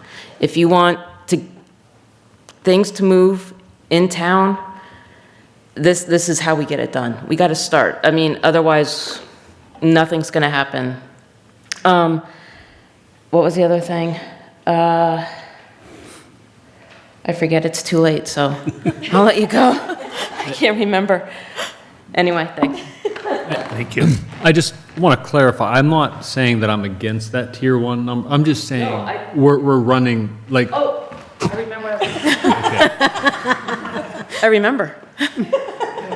Go ahead, finish. Before. No, I was just gonna say, I just feel that we're running a real tight line right. Yeah, but I think level service just isn't enough. But if the override, I feel so strongly about this, if the override doesn't pass at the ballot, I would go back. I would support another special election to bring back an override, whether it's the same number, a slightly different number. I did the math. We have until September 15th to pass this. 35 days to notify the clerk. We would get 3 more attempts if we wanted them before September 15th. It doesn't, I know that's not good for schools, because if we don't have this by the fiscal year, they're going to lose teachers, and they're going to be, the schools are going to be in a much bigger world of hurt, honestly, than the town side. It's not pretty, but we could gut it out for a year. I don't know what next year would bring. But I acknowledge, it's a big number. There's no denying that. Yeah, the whole situation's scary. It is. So, I mean. I don't like it. I'm retiring this summer. I don't like it. But it's, it's that important, I think, in my opinion. But believe me, if I won the lottery, I'd help you guys out. I mean, I'd be right there, but I just haven't. Think of all the taxes you'd have to pay if you won the lottery. Yeah, that was the other thing I remembered. I'm not in favor of gutting it out on the public safety side on either one of these departments. That's why we put it in the balanced budget. Yeah. And additionally, like, these guys here have been to all these meetings and have stayed very, very late. These are our only department heads that have been consistently attending. Well, they're the three big budgets, so Yeah. they're kind of they're voluntold to be here, but I'm very grateful that they are. I appreciate it, and it does not go unnoticed by, the boards or the public that these are the faces that we see. It's very important. Their budgets are important to them, too. Absolutely. All right, Laura, you have your hand up again? Yep, I just, Laura Baruchin, 389 Mulpus Road. I just want to say how much I don't want to be part of a town that we're squeaking by with the minimum. And especially when it comes to our fire and police, that we're giving them the minimum tools that they need to do their jobs. These are the most critical folks that support all of us, that lives are saved. I remind everyone, it was just a year ago, right on my road here, that there was a girl missing, and within hours she was found. We've got to get behind. It is a huge number, but we have got to get behind it. We have to tell our neighbors. We have to get out to the vote. And I appreciate so much, I believe it was Renee mentioning, there are multiple opportunities for this to pass, and it's such a juncture that this is so important, that the public really needs to understand that this is not one department and pitting against another department. This is our town. This is our town's critical moment to give the support that all of our officials need. So, and thank all of you for all the effort that you've got. I think that even though the number is huge, there is nothing extra in there. There's nothing that's fluff. And I remind the public, May 2nd and May 16th. So thank you. May 2nd and May 9th. 16th. May 16th. You got to be there on the 2nd Election's on a for the Saturday. vote, and you got to be there on the 16th for the vote. Thought it was Tuesday. Got to update my report. Thank you, Laura. All right, any other questions or comments from the public? Okay, so next on our agenda, I just had on there, discussions on prior briefings just to cover our butts, but I didn't think it was necessary, is really draft warrant articles. So this will be the first time we kind of hear the warrant articles. Before we go into this, I just want to get the pulse of the committee here. The other two things we had were voting on these articles and then going through the finance committee report. The way we typically do it is we hear the article, we get feedback, and then we close the public hearing, and then we vote if we want to, and we go over the finance committee report. It's already 10 o'clock. It's probably going to take a little while to go through all of these. That said, I think Mike and I are both unavailable next Thursday. We should still have a meeting next Thursday, but the question is, do we want to plow through with votes tonight, or schedule a meeting on either Monday or Tuesday of the next week via Zoom? Do you mean this coming week or the week after you come back? The week after. Oh, okay. So the 8th is when the warrant needs to go to the printer. So that means we have the 6th and the 7th when at least I'm available. It's suboptimal to have probably 5 members voting on the articles. We have all 7 of us here tonight, but we're roll call voting, and it's going to be pretty late doing So it. early next week, you don't think we can do a Monday or Tuesday? I cannot do anything next week, so if you want to do it without me, that's fine as No, well. I was not sure if it was Thursday that you're not available, if you were available during. I am not available all week next week. Okay. Sorry. My suggestion would go through, if we could quickly go through the warrant tonight, so that we can put together any questions that we have. Yeah, we're going to do that regardless. Okay. Yep. And then schedule a meeting for the vote. The so votes. Everybody's back. And then the final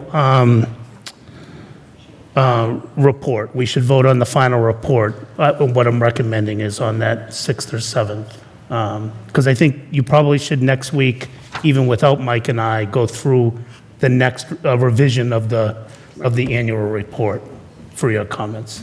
And I'm going to need someone to take over ownership of writing that. So we'll talk about that afterwards.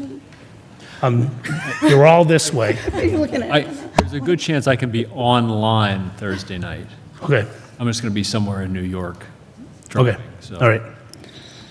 Okay, with that, we'll circle back to that, I guess. But So right now, we're just reading?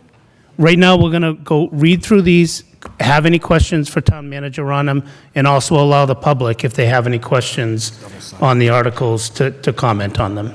That's how we typically do the public hearing. Okay, thank you, Mr. Chairman. I have not picked up and looked at these articles in about a week and a half. So there's some changes, they're still in draft form. The select board will be discussing the warrant in a out-of-cycle meeting next Tuesday, the 31st.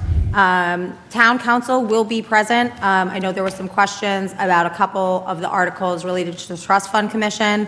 Town council is going to be addressing those questions to the select board if you want to tune in to that. And then the select board will be voting to finalize the warrant on April 7th. So after April 7th is when the document will be publicly available for the public. Of course, they can get a draft copy now. So the articles are currently lettered. There's a few that are not on this draft, and I'll talk about them as we go.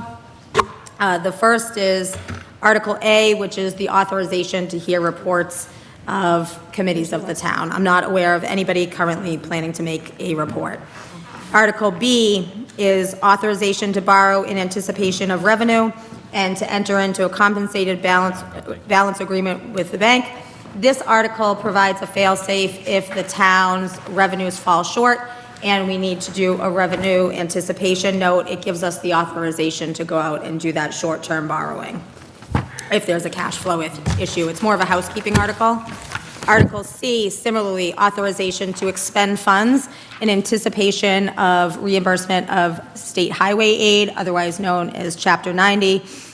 This article allows the town to go and spend Chapter 90 funds before receiving the Chapter 90 money itself. As stated previously, the FY27 Chapter 90 apportionment is $718,718.29 contingent upon legislative approval.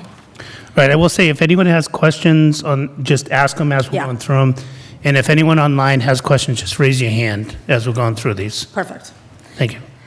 Article 9, Article 9. Article D. That looked like a 9.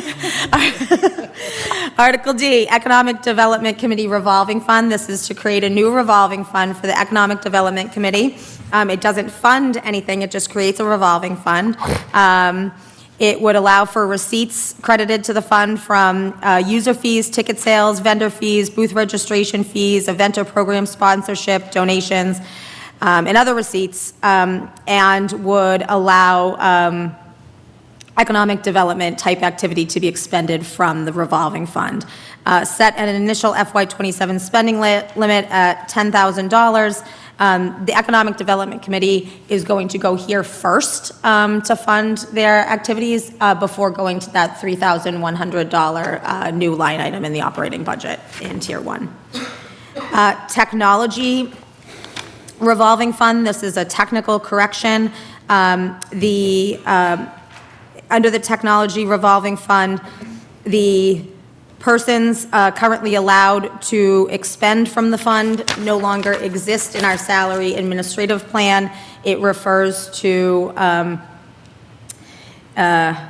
the town manager, IT director, and land use director. We don't have those titles necessarily all anymore, so it's just saying that the persons authorized to expend from the fund would be the town manager or their designee, which would allow me to authorize the person who pays the OpenGov invoices to pay the bills. So where did that money comes from? Oh, from the fees from the building? From OpenGov. Gotcha. Yep, so that's just the fees that come in on OpenGov, and this just allows, this is changing who can expend from it Gotcha. I to the wasn't actual sure. people. Got it. Article F is the authorization to set the spending caps for each of the revolving funds. The details of those limits and caps will be in the motions. I have not seen any requests from any departments seeking to increase the revolving fund limits over last year. Article G, authorization to pay expenses from a prior fiscal year. At the annual town meeting, this requires a 4/5 vote as opposed to that super high threshold at the special of 9/10. And we are currently tracking 2 bills of a prior fiscal year, both from Arrow Septic for porta potties at the cemetery. One is in the amount of $1,317.50, and the other is in the amount of $577.50. It would be my recommendation to the Finance Committee that you defer all recommendations to town meeting on this in the case that any additional bills of a prior fiscal year arise between now and then.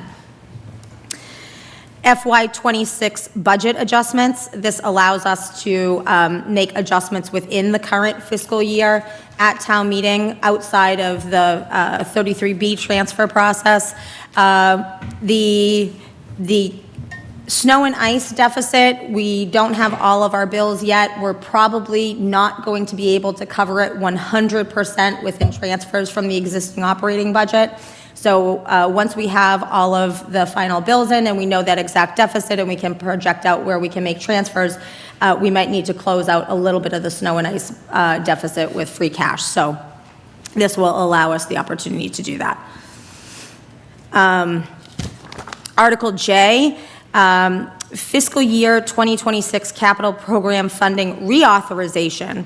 This sounds more complicated than it is. I have to credit Ms. Licio partially for this article. But this is to correct some funding errors. So this article corrects and clarifies prior town meeting funding actions related to the FY 2026 capital plan. At the May town meeting of last year, there was a vote to transfer $325,000 from unexpended funds that were originally appropriated under the FY23 capital plan to support the FY26 capital plan. A portion of those funds, $300,000, had already been committed at the November 14th, 2023 special town meeting to fund roof repairs at the TC Passios building. The unexpected project from the FY23 capital plan that is being reappropriated was the hazardous materials abatement for the old primary school. So basically, in FY23, there was funding for hazardous materials abatement for the old primary school. Grant funds were obtained to tear down the primary school, I believe, so it was funded outside of the capital plan. Though $300,000 was then appropriated at a special town meeting to cover roof repairs at TCP. Thankfully, those funds were never expended. That same funding source was used to fund FY26 capital plan. So when we realized that there was an issue here, we intentionally stopped 2 projects on the FY26 capital plan to get this corrective action at town meeting. So honestly, this is something that probably could go in the consent agenda because it's just a technical housekeeping correction, but it probably will also confuse people too. So I don't know where that'll end up, but it really is a housekeeping matter. And then there is the FY27 capital program. Just a quick note, it's housekeeping because we caught before we spent money that we didn't have. That's correct. Okay, I just want to, it's a little more than housekeeping, because if we would have... There were errors twice. Twice we appropriated the funds that had already been... So, yeah. Thank you, Rhonda. She was part of it. Rhonda, Chris, Ruth.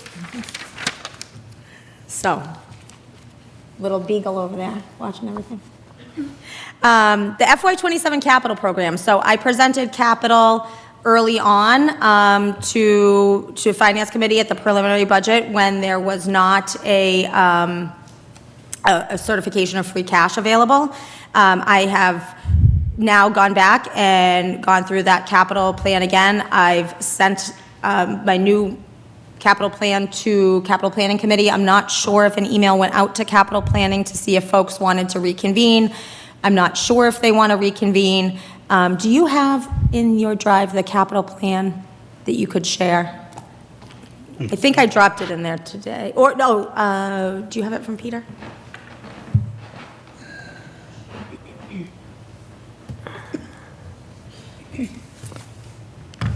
I have something in Excel from 14 hours ago. Does it have green and red? I don't know.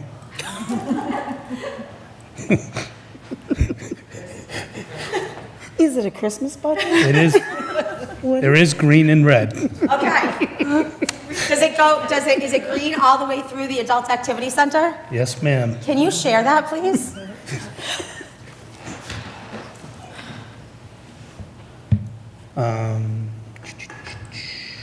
Zoom. Share. Yes, thank you. And this.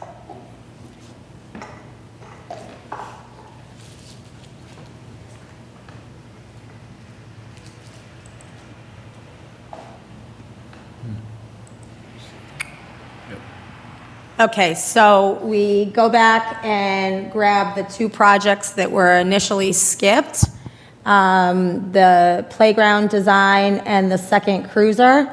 I will note that that playground design has been included in a supplemental budget of the legislature, which has passed the House. I don't think the Senate's taken it up yet, but that might be funded outside of this, and if that's the case, it would either be available for contingency for other projects that run over or be able to be appropriated in another future year. We won't know that by the time of town meeting, though.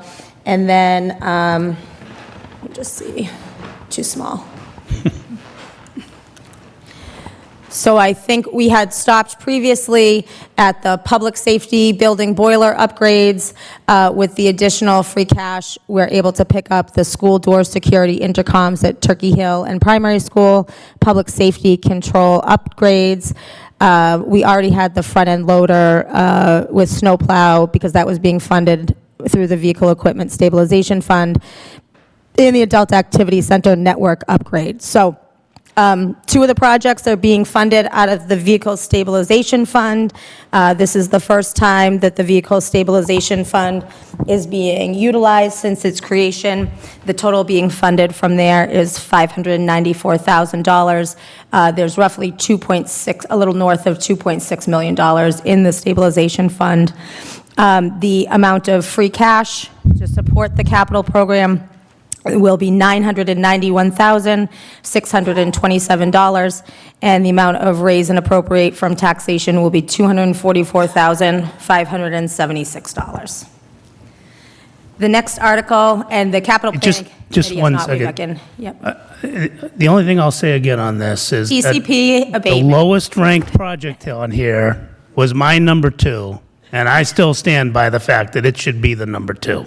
Except now, it's going to be a much higher cost because we're going to need to abate the entire building because the whole thing needs to come down, and that was just for partial. Yeah, I mean, I don't know if you can, I know we've got this so-called rule that on the floor we can't change the capital plan, which I think is crap. I think that was just someone telling their lawyer to make up a ruling that said that was the ruling. But I do not think we should be funding the capital plan to its limit so that we can start doing something with TC Passios with monies that we have in FY27. I know you feel that way. What? I said, I know you feel that way, Mr. Chairman. I think we're going to be looking to get a total price to just take down the building, and that's what we'll be bringing forward. When? In 28? We'll be bringing it next time this year. So no, I don't think for the fall town meeting, probably not, but. Okay. Which makes sense, because we need to empty the building. Like, there's some other logistics other than just raising money. We're starting to plan for emptying the building now and rehousing people from our departments that we can, yeah. Yep. So I would also say that I think that that's a good case for why being very conservative on revenues could play to a need that we're going to have next year with either free cash, or I don't know if you're going to look to borrow or something, but. It depends on how much, we might need to do a small borrowing Okay. for the total reno, or not reno. Okay. Takedown, demo, not reno. Are there any other questions on the capital plan? I know we've gone over it before, but I don't think we've seen how it was funded or where the line currently is. Yeah, the lines change. The number 13 that did not get funded, the six-wheel dump truck for the DPW. That's not an urgent need since we are tapping into the stabilization fund, the vehicle stabilization fund? It's not so much that it's not an urgent need, it's that there is a big purchase that will be hitting the stabilization fund for a fire truck that I think, without looking at my sheet, it's either next year or the year after. And so for those really large purchases, I'm trying to set aside some money. I thought I had shared, maybe in your, a couple months ago, in your drive, projection of the vehicle use stabilization account. I think you should have that in your drive. Are you going to be putting money in the stabilization fund and then taking it out as well? Okay. Not this one. Okay. No. We used to do that in my last town. Any other questions? I just have one statement again. I want to say that I don't think the adult activity center needs outside Wi-Fi, period. Like, I think that's an expenditure that's a little bit a want instead of a need. It doesn't add a whole heck of a lot to I the know, but project when I look total, at things but- that didn't get funded, Yeah. that are a little bit, less. So, frankly, without adding it, it wouldn't be funded at all because it wouldn't meet the threshold of the capital plan also. And so, I mean, that one, well, not only that, I mean, there's the beautiful pavilion out back, and I think that they're trying to utilize the exterior space more for events and activities and to have that Wi-Fi available for that. Like a movie night? Exactly. Right. It's anything that you'd be streaming, even streaming music while you're. Right. So that doesn't add a lot to the total of the 20,000. I was gonna but say. It doesn't add a lot to the 20,000, but removing the exterior Wi-Fi would drop the whole project under the capital threshold. That makes sense. The next article is the omnibus budget, so this will be the balanced budget. The next article after that, Just on the omnibus budget, is it going to be solidified enough that you think we should make a recommendation on it? Or do you think it's going to change? on the balanced budget, I don't see it change, I don't see the bottom line changing. Okay. There might be some small movement from here and there, like I had talked about the Board of Health reorganization, and we still don't have enough information on the salary reserve yet, but the bottom line, Okay. no. The next article, Article M, is the override. So the Select Board hasn't talked about how they want to do this, whether it's one article for Tier 1 and a second article for Tier 2, or whether it's one article with multiple motions. There's a couple of different ways that this can be done. So right now, it's just here as a placeholder. I imagine that that conversation is going to occur with Attorney Costa next Tuesday, if folks are interested to see how that structure actually pans out. How that is structured is set up, does it change how it goes in the ballot? So the ballot structure is quite specific. The ballot has to be two separate questions, a Tier 1 and a Tier 2. The appropriation at town meeting is very different. We could have, I talked to Attorney Costa about this earlier today, you could have one article that does all three budgets, you could have three different articles, there's no bearing one to the other. I think the more alignment there is between town meeting and the ballot, the simpler it will be to talk to the public and to everyone about the override. So if that can be an influencing factor towards how the select board chooses there, that would be at least my input into it. And I know we have had some folks reaching out, talking about placement of these articles too, on where to place them on the order of I was operations. about to ask that, is this the order of This, the warrant? so this would be what I would recommend as the order of the warrant. This is kind of the typical fashion and cadence. I think there's some folks who are advocating that this question be moved to the very top of the town meeting. I think that comes with, in my opinion, a lot of risk, that something could pass and then there could be a vote for reconsideration when folks have left the room. But the select board, I'm sure, will be talking about order on April 7th, will be the final decision on order. There's two special articles that we need to add for. Can I ask you something about reconsideration? And maybe you know this question, maybe you don't.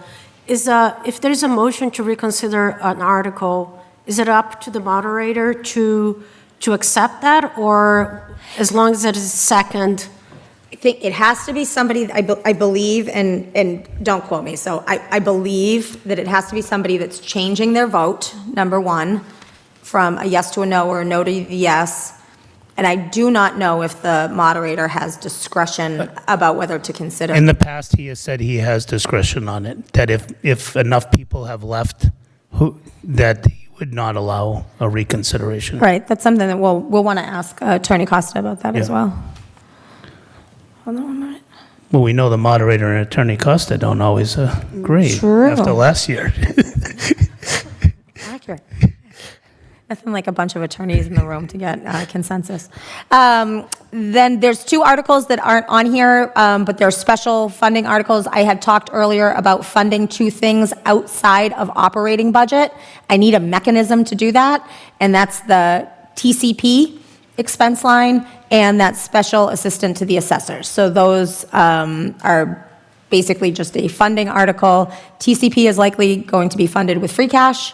And then the assessor, special assistant, the assessor is likely going to come out of the overlay. Was that N? What They letter need to are be you- added. What letter were you on? I was on M. M? M. No, you're That- N. That Oh, yeah. says you're- override. I get- Right, and so I'm saying there's 2 articles that need to be added. So I Oh. spoke them, but you're not going to read them there.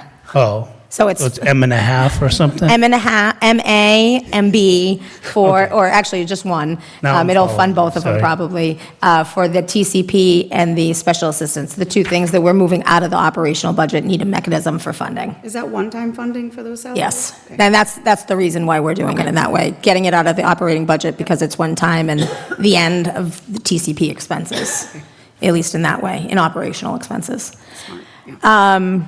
It's one of the ways we balance the budget, actually, by moving, that was a big chunk that we moved off to balance the budget. Salary administrative plan, this is the COLA for folks in the SAP and 3%. I do not have that total calculation with me tonight. Article O is appropriate free cash to the OPEB trust fund per the policy. This is at 10% of our certified free cash, so that will be $335,437. That will not change, so even though that number is not on there, you can lock that one down. And then there's 2 additional articles also that need to be added.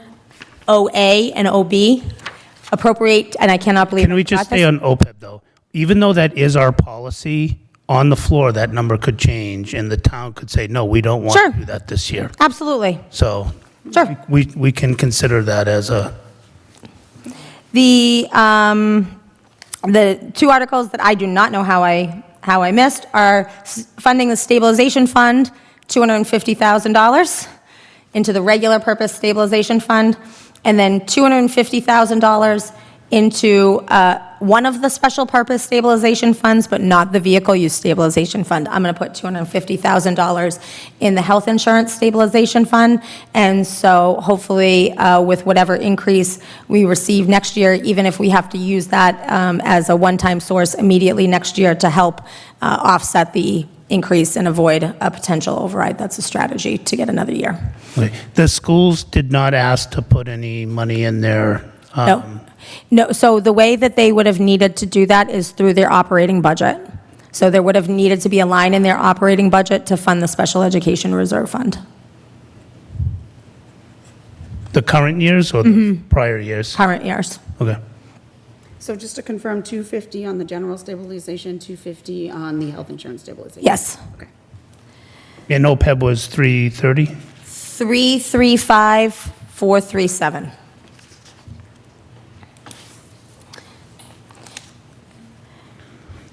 Then next is, we created this fund last year, the compensated absence reserve fund, funding it with $10,000 last year. This is an additional seeding of $10,000. I don't know how much more we'll do after this. This might be it. This is just a place that if we have an unexpected retirement or departure that we haven't left a plan for, that we have a source to backfill. And it's a safety net, and I think that we'll probably let it ride after this for a little bit. Appropriation to the 300th Anniversary Committee. As everybody is aware, the 300th anniversary of the town of Lunenburg is coming up. There had been an appropriation at the May 2022 town meeting, appropriating $5,000 for initial committee expenses, but the way that that was funded was through the operating budget. So when those funds were unexpended, it just closed out to free cash. So by putting it here in a special article, they're not tied to one specific fiscal year, but the planned motion under this article would be to transfer $15,000 from free cash to fund 300th anniversary related events. The state, like, I seen the state usually gives money to anniversaries, I mean, like, this is a 300th anniversary. Have we talked with our legislators? Like, they routinely give out money for these celebrations. I have not been involved at all with the 300th Anniversary Committee, so I cannot answer what their conversations have been, but that is a great question for them and upcoming, and gives them an opportunity to talk about the 300th anniversary and what they have planned, but I do not have that answer for you. You don't know if, I mean, I don't know if they've explored it as what, I mean, I don't know if they would reach out to the state delegation on themselves, because usually that goes through the select board. So the chairman of the select board's on the 300th, so I can certainly talk to him about that, yeah. Yeah, so if you could, it's Caesar the one who's on that? Yeah, tell him that the state routinely gives money for celebrations across the Commonwealth. And I would like to get that money. I agree. I'm sure our legislators are going to want to talk at these events and take pictures at them. So I think we should have a barrier to entry on that. I will say, there is a giant cake. It's like a big wooden cake that's running around from community to community, and I don't know where it is now, but it was in Pepperell not so long ago, and I'm going to make sure that we get the cake for the 300th. Then the next article related establishes a gift fund for the 300th anniversary, just a repository for them to accept donations and to make expenditures for celebration-related activities. Article S is the Trust Fund Commission legal fees that you heard a presentation on at, I believe, your last meeting. And this would be to transfer $14,252.39 from free cash to fund legal services required to pursue cypre relief in Massachusetts probate court. I do want to state that after that last meeting, I was a little concerned that I had authorized the Trust Fund Commission to work directly with Attorney Costa, and I had questioned with whether that authorization had not been made express. So I reached out to Attorney Costa to ask him whether or not it had been expressly made, and he said, in fact, it had been so expressly made that he had been working with the Trust Fund Commission already. He has nearly completed a draft of the cypre relative to the worthy poor. The Trust Fund Commission should be aware of this because they had been communicating with Attorney Costa. So the worthy poor, which was the one trust fund that was most ripe for cypre and easiest to pursue, I had already given authorization for them to work with Attorney Costa on that one, and that is almost done. Then the question on the American Legion and whether or not that language around eligibility for the Legion post was a barrier that the Trust Fund Commission could not work around.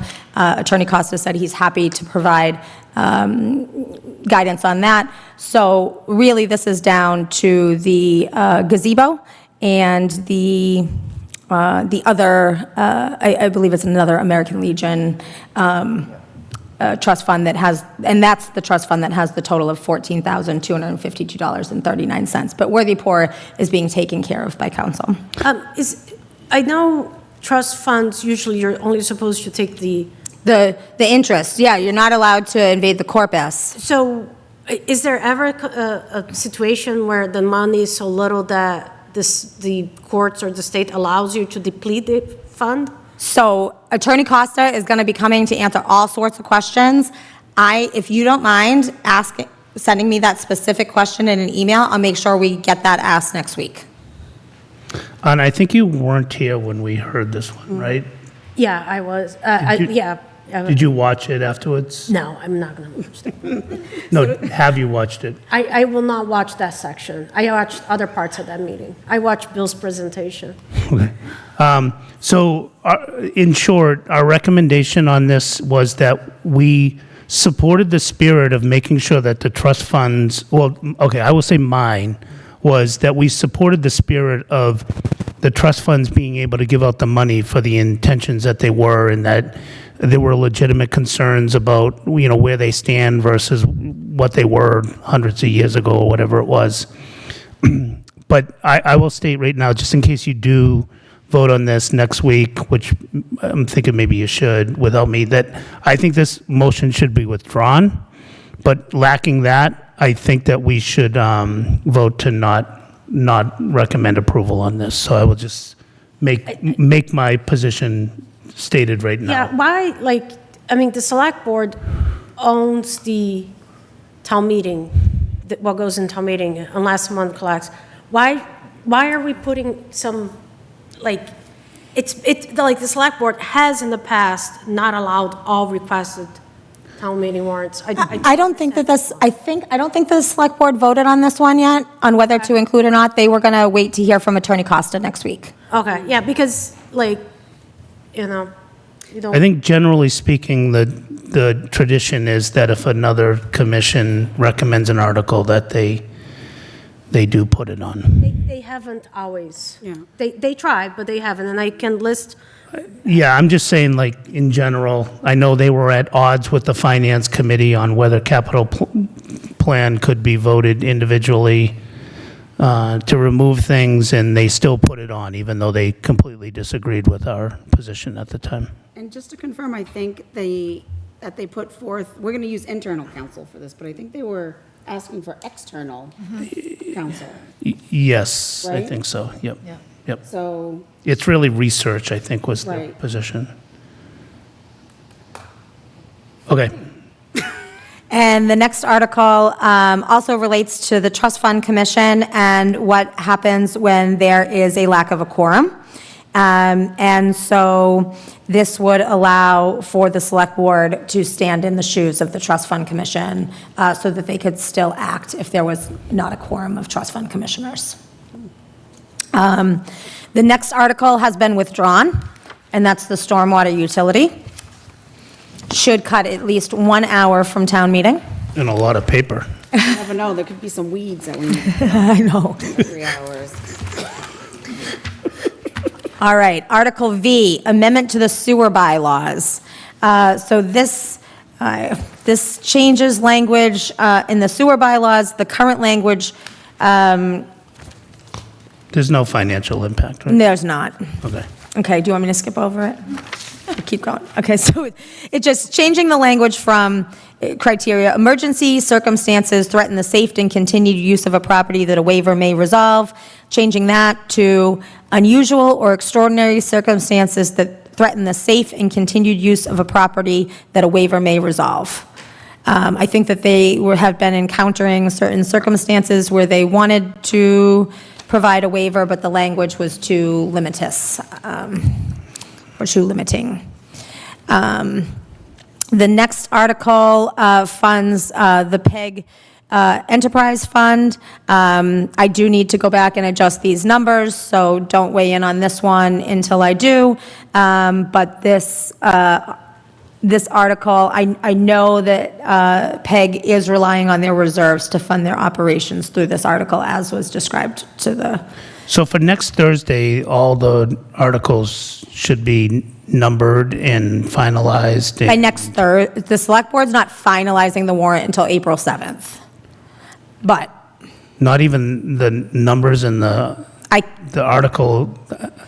Next Tuesday is just a special meeting. I'm not sure. I'm sure they're going to make progress and we'll get further along. I can't guarantee that the select board's going to finalize the warrant next Tuesday on their out-of-cycle meeting. They are planning to do it on the 7th. can someone tell me how the select board expects the finance committee to make recommendations on articles that happen the day before the warrant? I'm not saying that they're not doing it next Tuesday. I'm just saying that I can't speak for the select board and how they're going to act next Tuesday. All right, I'll just say that I keep hearing things like, well, we got time. You We don't don't have have time. You didn't have time last week, you didn't have time the week before. We don't have time. No, I'm speaking to the, I mean, we can't vote on these until. I don't think we should vote at all, to be honest with you. Like, we should say the select board gave us no time to vote on these, and our, Well, so some of them are done, right? So some of the articles are final because the details will be in the motion. Some of them you're going to defer to town meeting anyways on because things are changed, they're dynamic. And then, so it's going to be probably a third, a third, a third. You know, there's some that are finalized right now, whether it's an X or a 14, I don't think your votes change. all right. And can we choose to vote on, We don't have to vote on anything. No. or what's complete? So the Finance Committee is supposed to make recommendations on articles that have a financial impact. And those recommendations, I believe, are supposed to be included in the mailer. But sometimes you can't make, like, bills of a prior fiscal year is the perfect example of that. I would never want you to make a recommendation on that until town meeting, because that could change. A bill can arise the day before. It just doesn't look good on our committee when we sit at a town meeting and have not voted on something or couldn't vote on something because we didn't have. You should be able to make progress next week after their meeting on Tuesday. Okay. But things like this one, the PEG Access Enterprise Fund, we will be able to update these numbers ourselves internally next week. And so you'll have, on something like this, those numbers come from staff. Okay. Yeah, and I know I have an email from her with what these numbers are, I just have not plugged them in. Solid Waste Enterprise Fund, I believe that this is also $500,000 again this year, but I just need to check. The Water Enterprise Fund, this is going to be at $120,000. The total bills we're estimating that we will pay to Fitchburg are a little shy of $90,000, plus our 30% on top of it. As you know, Water Enterprise was a major issue at the fall special. It will now be appropriately budgeted, and we will be able to start with that 30%, containing that money within the enterprise to pay back the general fund. So when are they going to be able to pay back some? Oh, it'll take some years. Oh, really? Yes.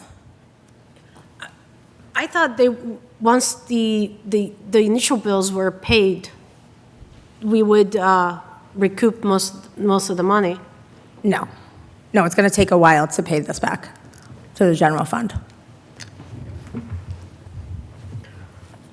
Okay. It was so woefully under budgeted. I mean, the $45,000 enterprise was nowhere near the actual cost to run the enterprise. Yeah, but it wasn't part of the problem. We hadn't billed the. There were multiple problems here. Okay. Oh. Okay. But yes, one is that we had not billed. We have billed now. Right. And one was that we hadn't raised the rates. The select board has raised the rates. So there was a compounding effect of things. But we did pay that back bill, and we're going to recoup from the bills that you did, but this is different. Yeah, it'll just take, I think it's going to take a while with that 30% to build. We need to build up the 30% to pay back the town. Okay. So the next 3 articles are all funding the first year of the collective bargaining agreements for the firefighters, firefighters union, the municipal employees union, or the AFSCME clerical union, and the Teamsters, the new union for the DPW, Teamsters Local 170. Town meetings vote is what binds the town to their obligations under these collective bargaining agreements. It's not what approves or authorizes the collective bargaining agreements. The collective bargaining agreements are approved by the select board, but this vote binds the town. And then in these, we transfer from the salary reserve the funding to fund the first year of these contracts. The firefighters union is essentially done. The clerical union is essentially done. We're just waiting on paperwork. But the Teamsters Local 170 is in process, and I'm hopeful that we're able to include it on the Maytown meeting warrant. Okay. Next article, DD, Vacation System Transition Liability Reduction. So this article funds with free cash a buy-down of accrued employee vacation balances prior to the July 1st, 2026 transition to accrual-based vacation system. So town meeting in the fall approved changes to the SAP, converting the town's vacation benefit to a monthly accrual system. Under that change, existing vacation balances as of June 30 were to convert to a vacation bank, with employees required to use the bank time over several fiscal years. Any vacation time over 3 weeks, we were required to buy off immediately. Similar transitions are occurring across collective bargaining agreements. So this article was initially to buy down all of those all of the time above 3 weeks for folks. This is time that they've already earned and they're already owed. We're just transitioning from one system to another, so we need to either pay this liability or allow folks to use this liability. We have discussed with the select board, although I don't think that they've officially voted yet, buying off all of the liability so that we do not have a accounting issue with managing buckets of extra vacation time across 3 years, across multiple unions, and the total cost of that would be $270,000 of free cash.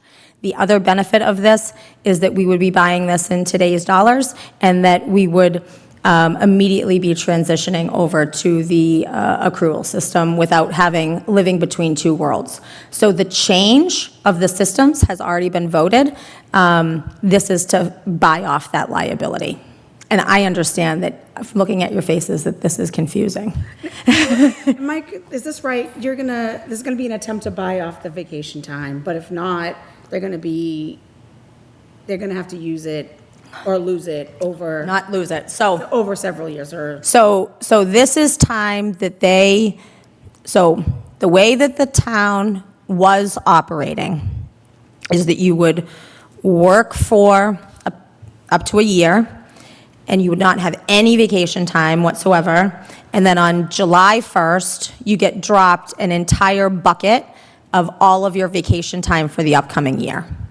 We have left that system for the SAP, and we've left that system for the police union, and we have negotiated it with fire and clerical. We're still negotiating it with the DPW.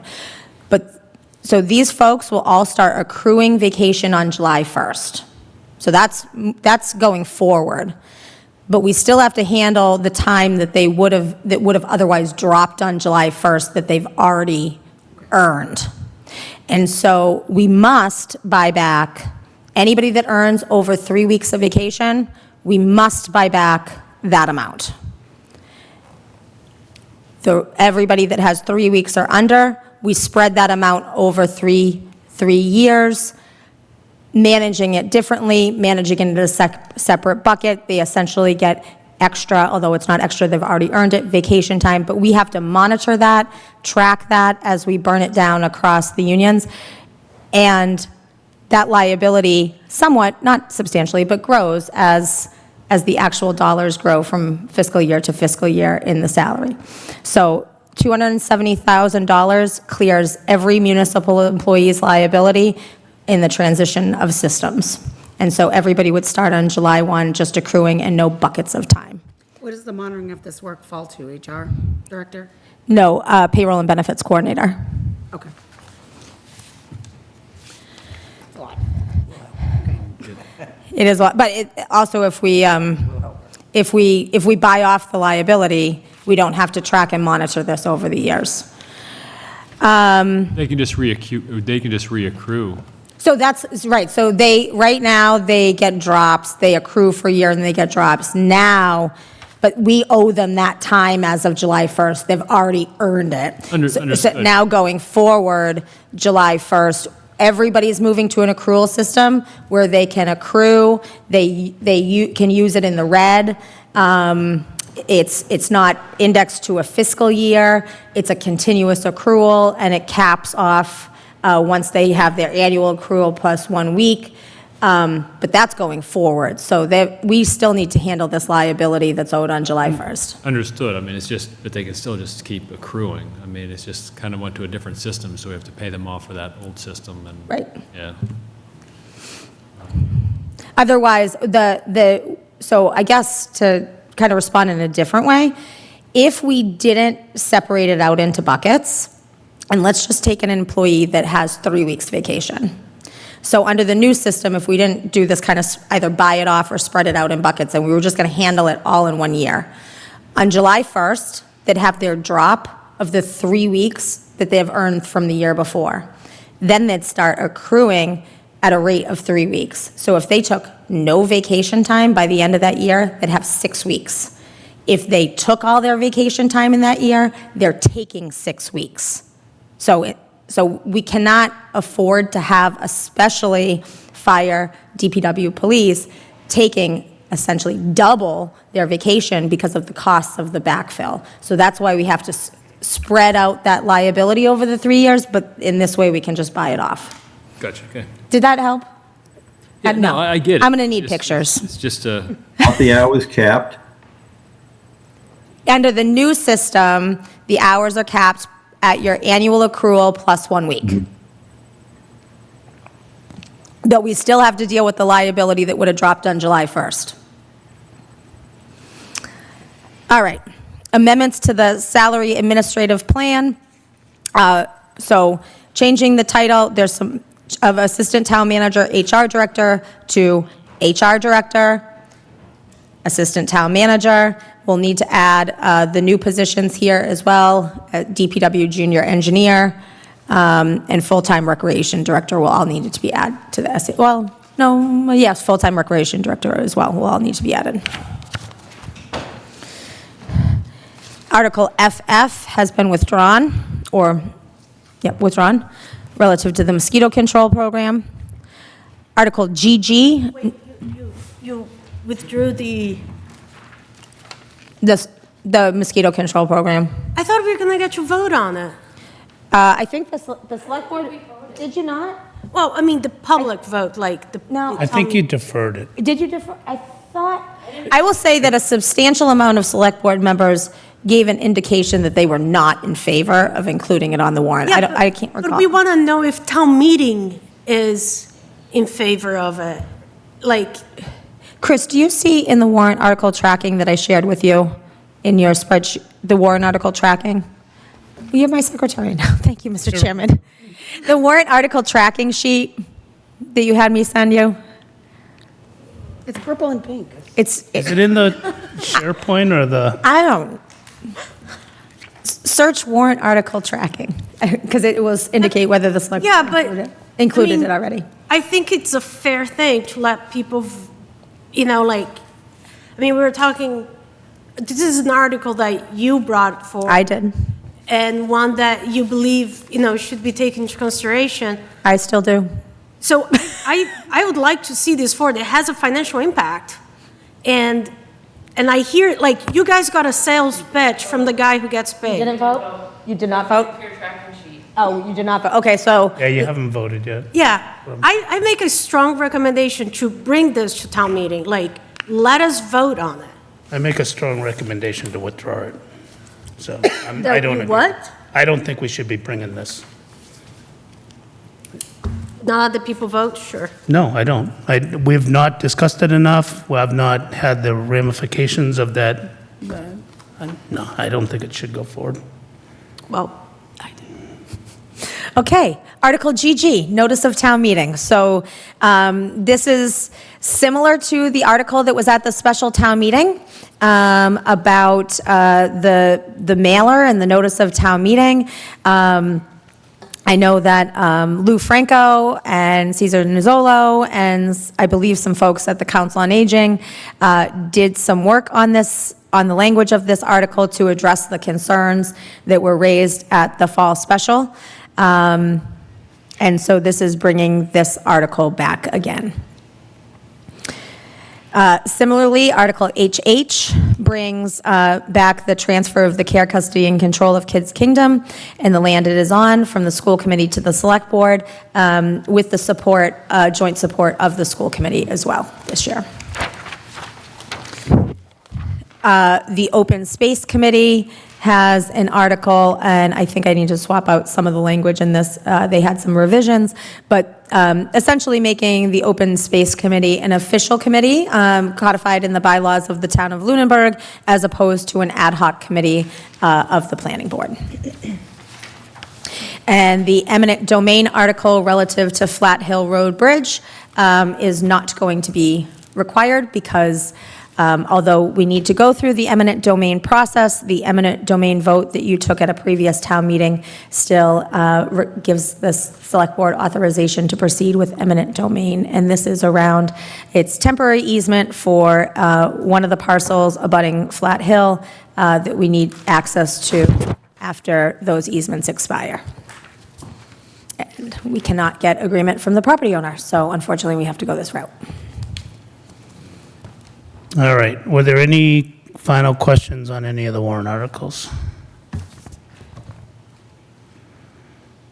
All right, with that, I would entertain a motion to close public hearing. So moved. Second. All right, all those in favor, roll call vote. Tom? Aye. Jay? Aye. Mike? Aye. Anna? All right. Tanya? Aye. Jean? Aye. An aye for myself. Right. All right, it is closed.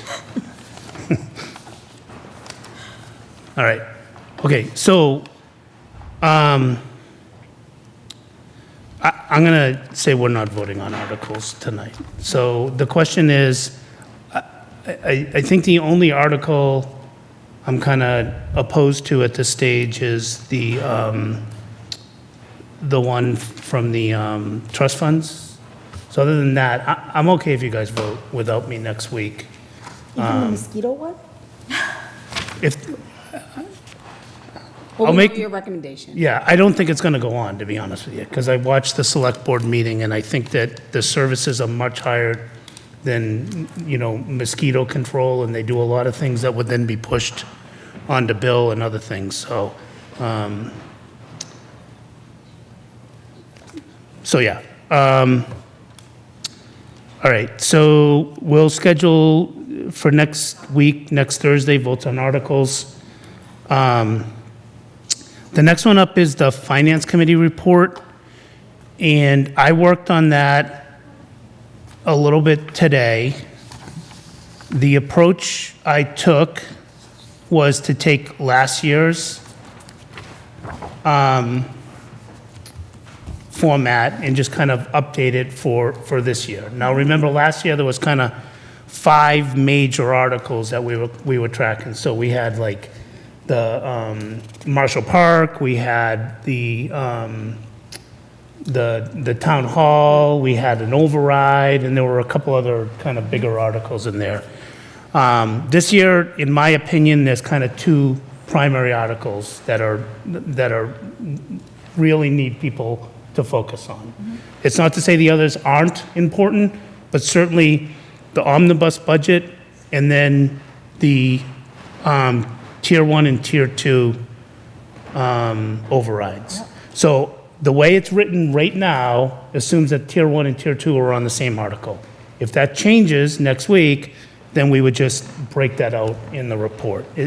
If you guys all think that the way this report is written is the way we should go forward.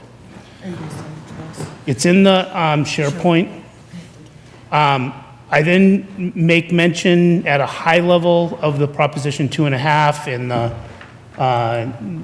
it's on the ballot on the 16th. I will change that right now. I gave some homage, a paragraph just on the tri-board process that we went through. The next paragraph, the next section is on town revenue projections, just like we did last year. I will say there's been, I think, some changes related to this, so there's probably some math, there's probably some numbers that need verification And I think you said you know where it is, you can update it. I talked about state aid and stuff like that.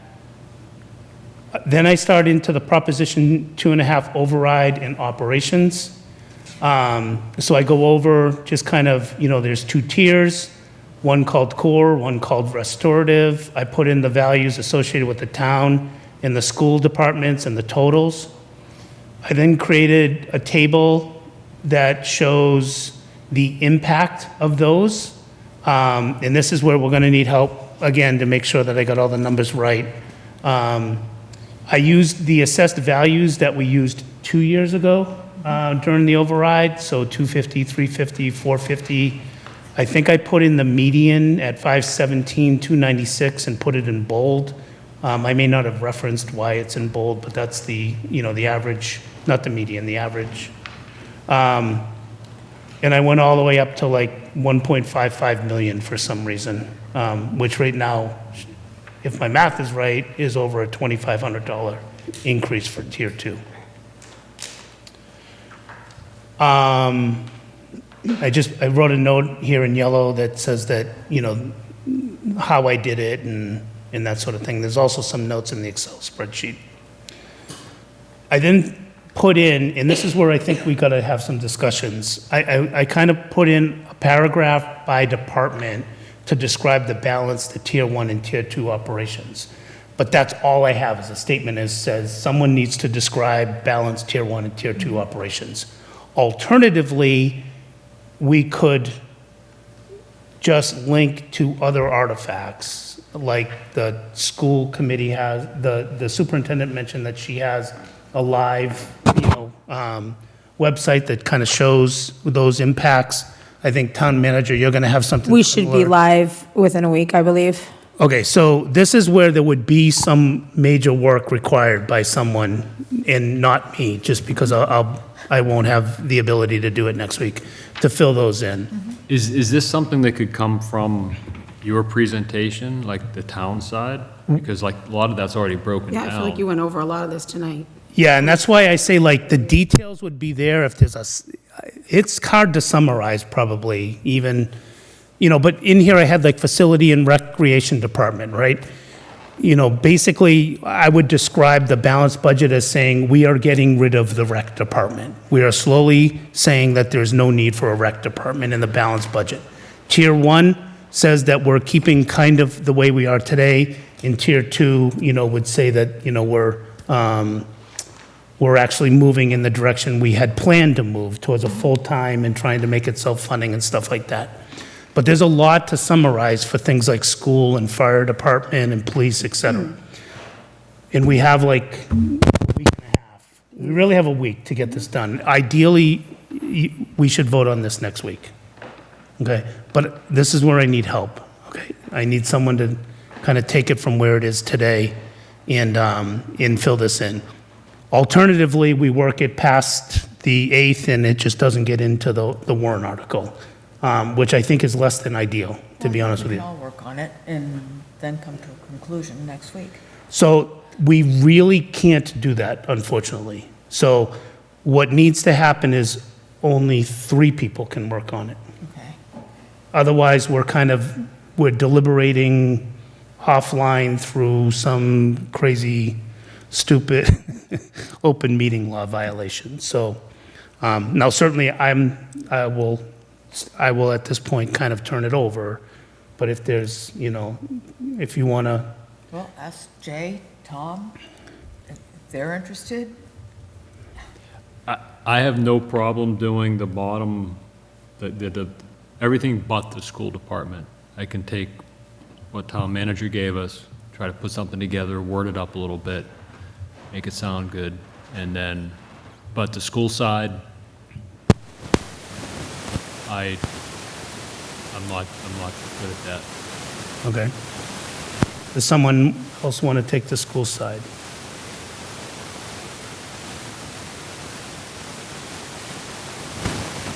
Okay, so Gene will do the school, Mike will do the others, and then Gene, if you can work, that's kind of the bulk of what's remaining on it. If you can work the rest with Yeah, with Karen and town manager, just to make sure it's right. And if you guys can get that all kind of in place and we can vote on it next Thursday, I'm fine with it. I mean, I'm not going to be here. We're kind of our back up against the wall. Now, here's where it gets interesting. Sorry, go ahead. No, so am I allowed to distribute that out to you guys once I'm finished with it, just to get feedback Distribute on to it? Jean. Yeah, so Like, you give it can't to just Jean. You vote on can edit it live in here is fine with Jean. You two kind of work it. And then sometime prior to Thursday, kind of lock it down and say, hey, everyone, this is what we're going to review live on Thursday. Do we track changes live in the system on the SharePoint? Okay. Probably. I allowed get to look really in there? confused with, Just can't talk about it? yeah, you have full Microsoft Word functionality Okay. in here. All right, so Jean, you're kind of leading this. Mike's volunteered to help on writing it up. And then I just give a quick summary and thank people and then list, you know, the seven of us at the bottom of it. So here's where it gets tricky. So if we do not get this done on Thursday, we either have to right now post a meeting for Monday or Tuesday the week after, because you can't decide Thursday evening that you want to have a meeting on Monday or Tuesday because there's not enough time to post it. I think we should put it on and then cancel it if we don't need it. And we can do that. Yeah. Okay. Okay, That's my so vote. I will post an agenda for Thursday, which is votes on articles in Finance Committee report. Are there any other topics that anyone wants to bring up? I think it's good to have like your core agenda so that we can talk about Well, I'll have public comment and other stuff like that. Do you want like previous, budget discussions, tri-board discussion. all the old business stuff? Yeah. Okay. Yep, I'll do that.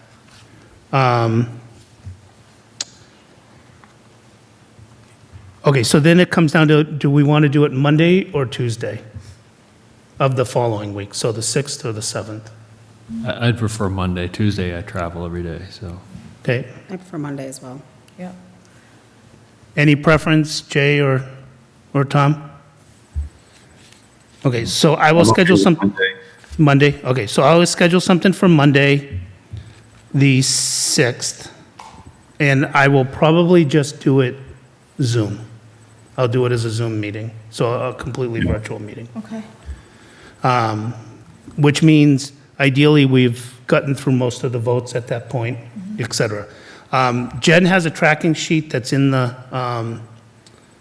SharePoint, so we probably should just update our votes on that same tracking sheet?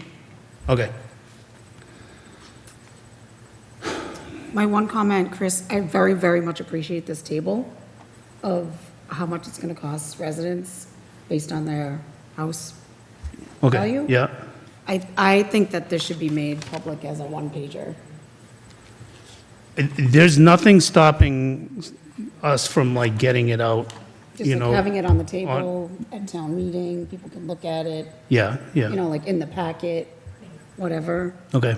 I mean, it might be scary to some people, but with full transparency, I think it's gonna feel better as a resident to kind of know the structure and that we thought about that. We just Okay. didn't think about the median house price. We thought about these people that bought their farmhouses 50 years ago for $25,000, but it's 20 acres, now it's worth $1.5 million. Right, yep. You know, so I get where you're coming from on that. Yep.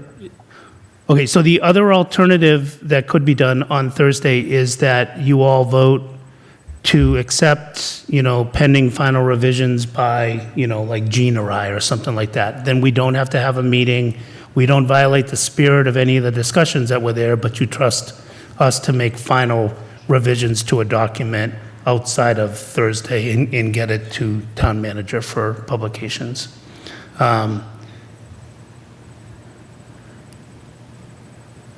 Okay. All right, sounds like a plan. All right, so we had minutes that have been posted for a little while from February 5th, 12th, and 19th. Have folks had an opportunity to review those? Didn't we just get those at 6 o'clock? The ones that came in today, I haven't seen, watched. There's like 4 or 5 more that just came in, but there's 3 that have been sitting there for quite a while. The 3 are done for me. Okay. So I would entertain a motion to approve the minutes of February 5th, 12th, and 19th. So moved. Second. Okay, roll call vote. Tom? Aye. Jay? Aye. Mike? Aye. Hannah? Aye. Tanya? Aye. Jean? Aye. Chris? Aye. All right, so those are approved. I'll also put the next slug of minutes on the Thursday agenda. Okay.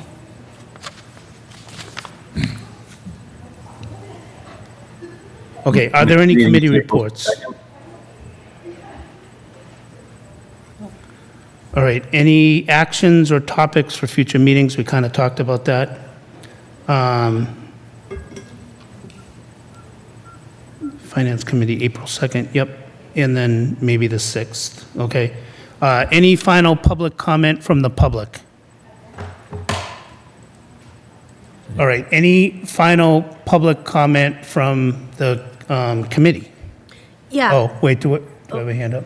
No, No. okay, sorry, go ahead. No, I just want to say that, I take this job here as a volunteer very seriously, and I have been saying, and I'll continue saying, that I think the best chance of an override passing is the one with the smallest number. I will ask anyone the tough questions that they need to ask, and you can't tell me, the children, or, this is safety. I think the job of this committee is to, make analytical decisions and not put emotion. So I will continue to exercise that and explore those thoughts. So, yeah, I am asking the chief of fire, questions about expanding the services, and is it now the best time to do both things? And, it's not that I don't support fire, or I don't support police, or don't support schools. That has been what I do on every request that includes an expansion of services. And the timing of those requests also matters. To this day, everything we have added for fire, which was all after 2012, has been done within the budget, our general budget, without having to ask for an override. So I think, we can't have everything all at once. We got to be patient, and, we can ask for an override, but we got to be ready for the worst case scenario. And I think if none of the override passes, I think there is a department that will be more affected by the lack of funding. So, I will continue to ask questions without very little emotion, just facts and, what is the cost associated with this new service we're adding. And that's it. So thank you. Okay, thank you. Any other public comment? Okay, do I have a motion to adjourn? So moved. So be it. Did I get a second? Second. Okay, Mike seconded. All right, so final roll call vote. Tom? Aye. Jay? Aye. Mike? Anna? Aye. Tanya? Aye. Jean? Aye. And an aye for myself for adjourn. Thank you, everyone. Good night.